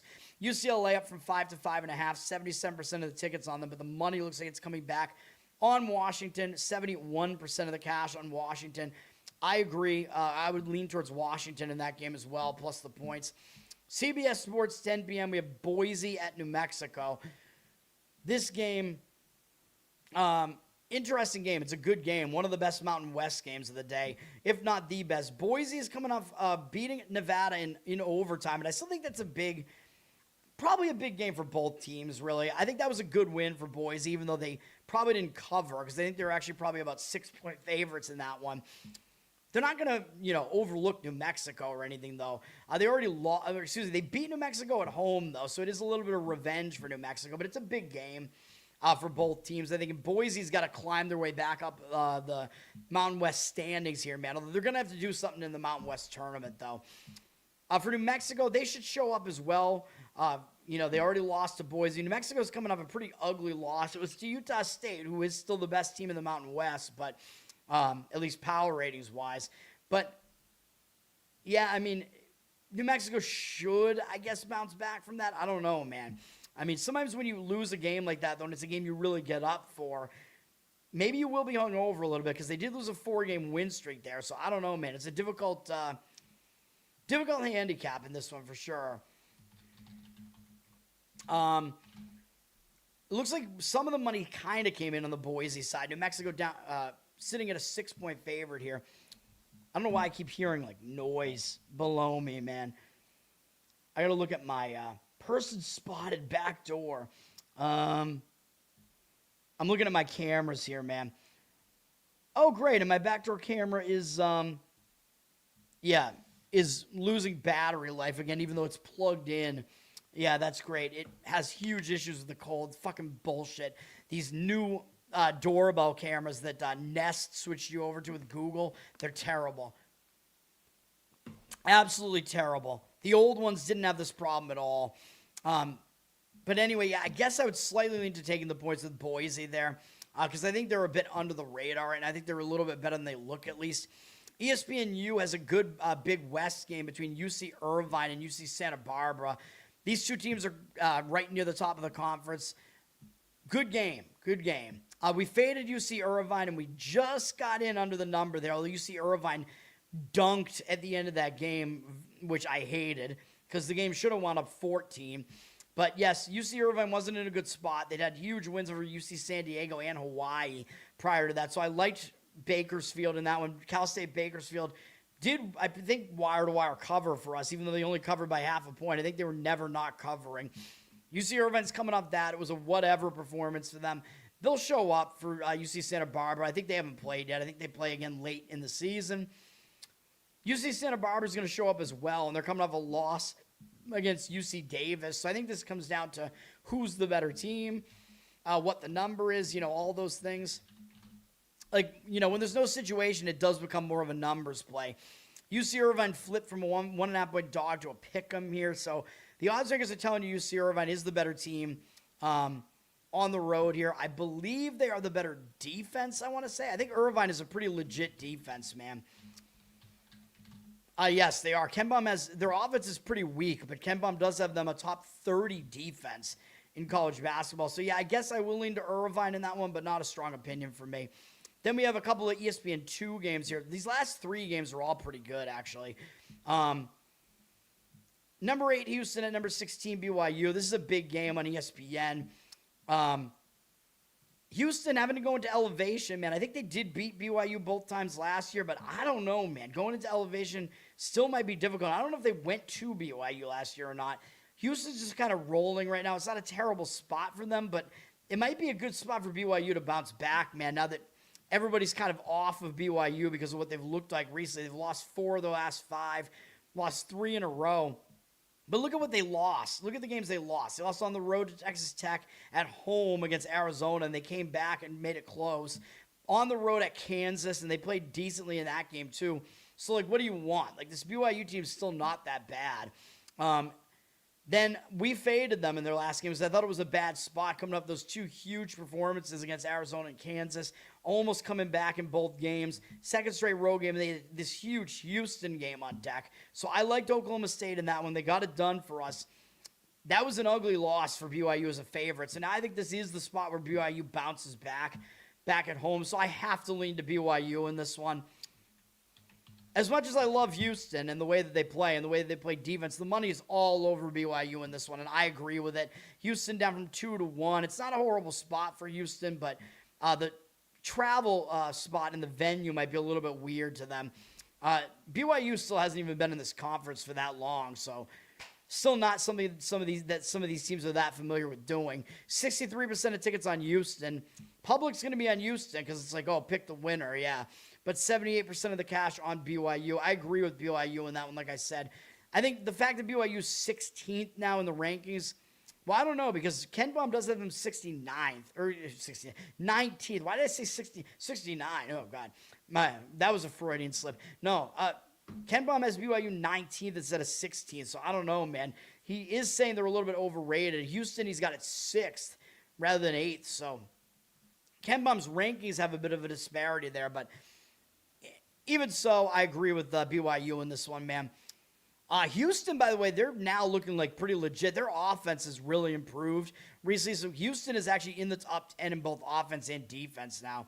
And BYU's outside of them in both. So, yeah, Houston is the better team here, which is why they're a road favorite here. So there is always that to be considering. But the spot, I think, is better for BYU. Yeah, the BYU bounce back better. I don't know that they'll definitely get it done there, but we'll see. San Francisco at St. Mary's on ESPN2. This is a decent game in the WCC. San Francisco coming off a pretty ugly home loss to Loyola Marymount. I assume San Francisco is a decent-sized favorite there, and they're probably looking ahead to St. Mary's. So San Francisco looks like they're in a pretty good bounce-back spot here. For St. Mary's, they're coming up beating San Diego, so whatever. I mean, they just kind of have some new momentum back after they lost to Gonzaga. They already played San Francisco and beat them on the road by double digits, though, by the way. They don't have anything up next. They got Pepperdine, so that's unfortunate. But St. Mary's might not totally take San Francisco seriously after beating them on the road. So I would take the points with San Francisco if I was going to play this. St. Mary's down from 12.5 to 12. Fairly low total, as always, with St. Mary's. We know they play slow. Makes it more difficult for them to cover as a big favorite like that. 142.5 is the total in that one. Low total. And then UC San Diego at Hawaii is the late night, midnight degenerate special to try to get your money back. UC San Diego, I think, is still a decent team, even though they're 6-6 in conference. I don't think they're that bad. They did just break a losing streak of the win over Long Beach, but and barely got by Long Beach at home. And UC San Diego must have been a big favorite in that game. So, I talk about when a big favorite almost loses, they usually refocus. And when you break a losing streak, you usually refocus. So I think it is a focus spot here. They're going out to Hawaii. They did already beat Hawaii at home, though. So Hawaii might have a little bit of revenge on their minds here. And Hawaii is the better team. A travel spot to Hawaii is not always the easiest. And Hawaii themselves, they just played not that well against Long Beach. And we got to cover with Long Beach in that one. They just got there. They were playing better earlier in that game. But Hawaii had that huge game against UC Irvine, which I think was actually an overtime game. Yeah, even though the score looks crazy. They lost by 11, but it was an overtime game. And then they had this game on deck. So I was saying that Hawaii was in a sandwich spot. They would be more focused on UC San Diego. So what do we do with this game? I actually like how the spot sets up for UC San Diego a little bit better, actually, based on what I just said. And the money seems to agree. Hawaii up from 6.5 to 8. 75% of the tickets on them, but 52% of the cash on UC San Diego. I agree with that. UC San Diego is my lean. That's going to do it. I got to get all my stuff out, man. Got to get the Instagram videos out. Be on the lookout because I'll be back and we'll talk NBA. Hopefully it'll be a short show. And then that'll be it for the day. NBA, I think, doesn't start until later in the day anyway, so we'll get that done. The college plays are Utah plus the points, Northwestern State plus the small amount of points there, Seattle minus the points, and Pacific minus the points. Those are the four. Trying to be super selective here today. That's going to do it for now. I will be back shortly. Learn to Toad on Instagram. Learn to Toad on Twitter. You know it all.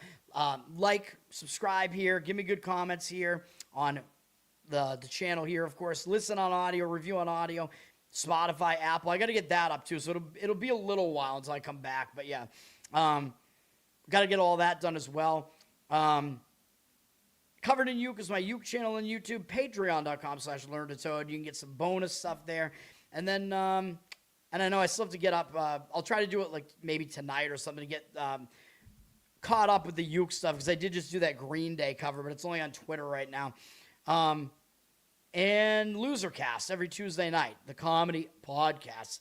And I will be back to talk just NBA because that's the only other thing. I'm not talking about Olympics. So, yep, I've done that too. Learn to fly. I did that when Taylor Hawkins died. I covered, yeah. Make my way back home when I learn to fly. I did do that. It might still be out there on Twitter somewhere. That's gonna do it. I'm a busy man, but the vast majority of the stuff is now done. So I'll be back, and I may have some NBA play, but we'll see. I'll be back. Peace for now.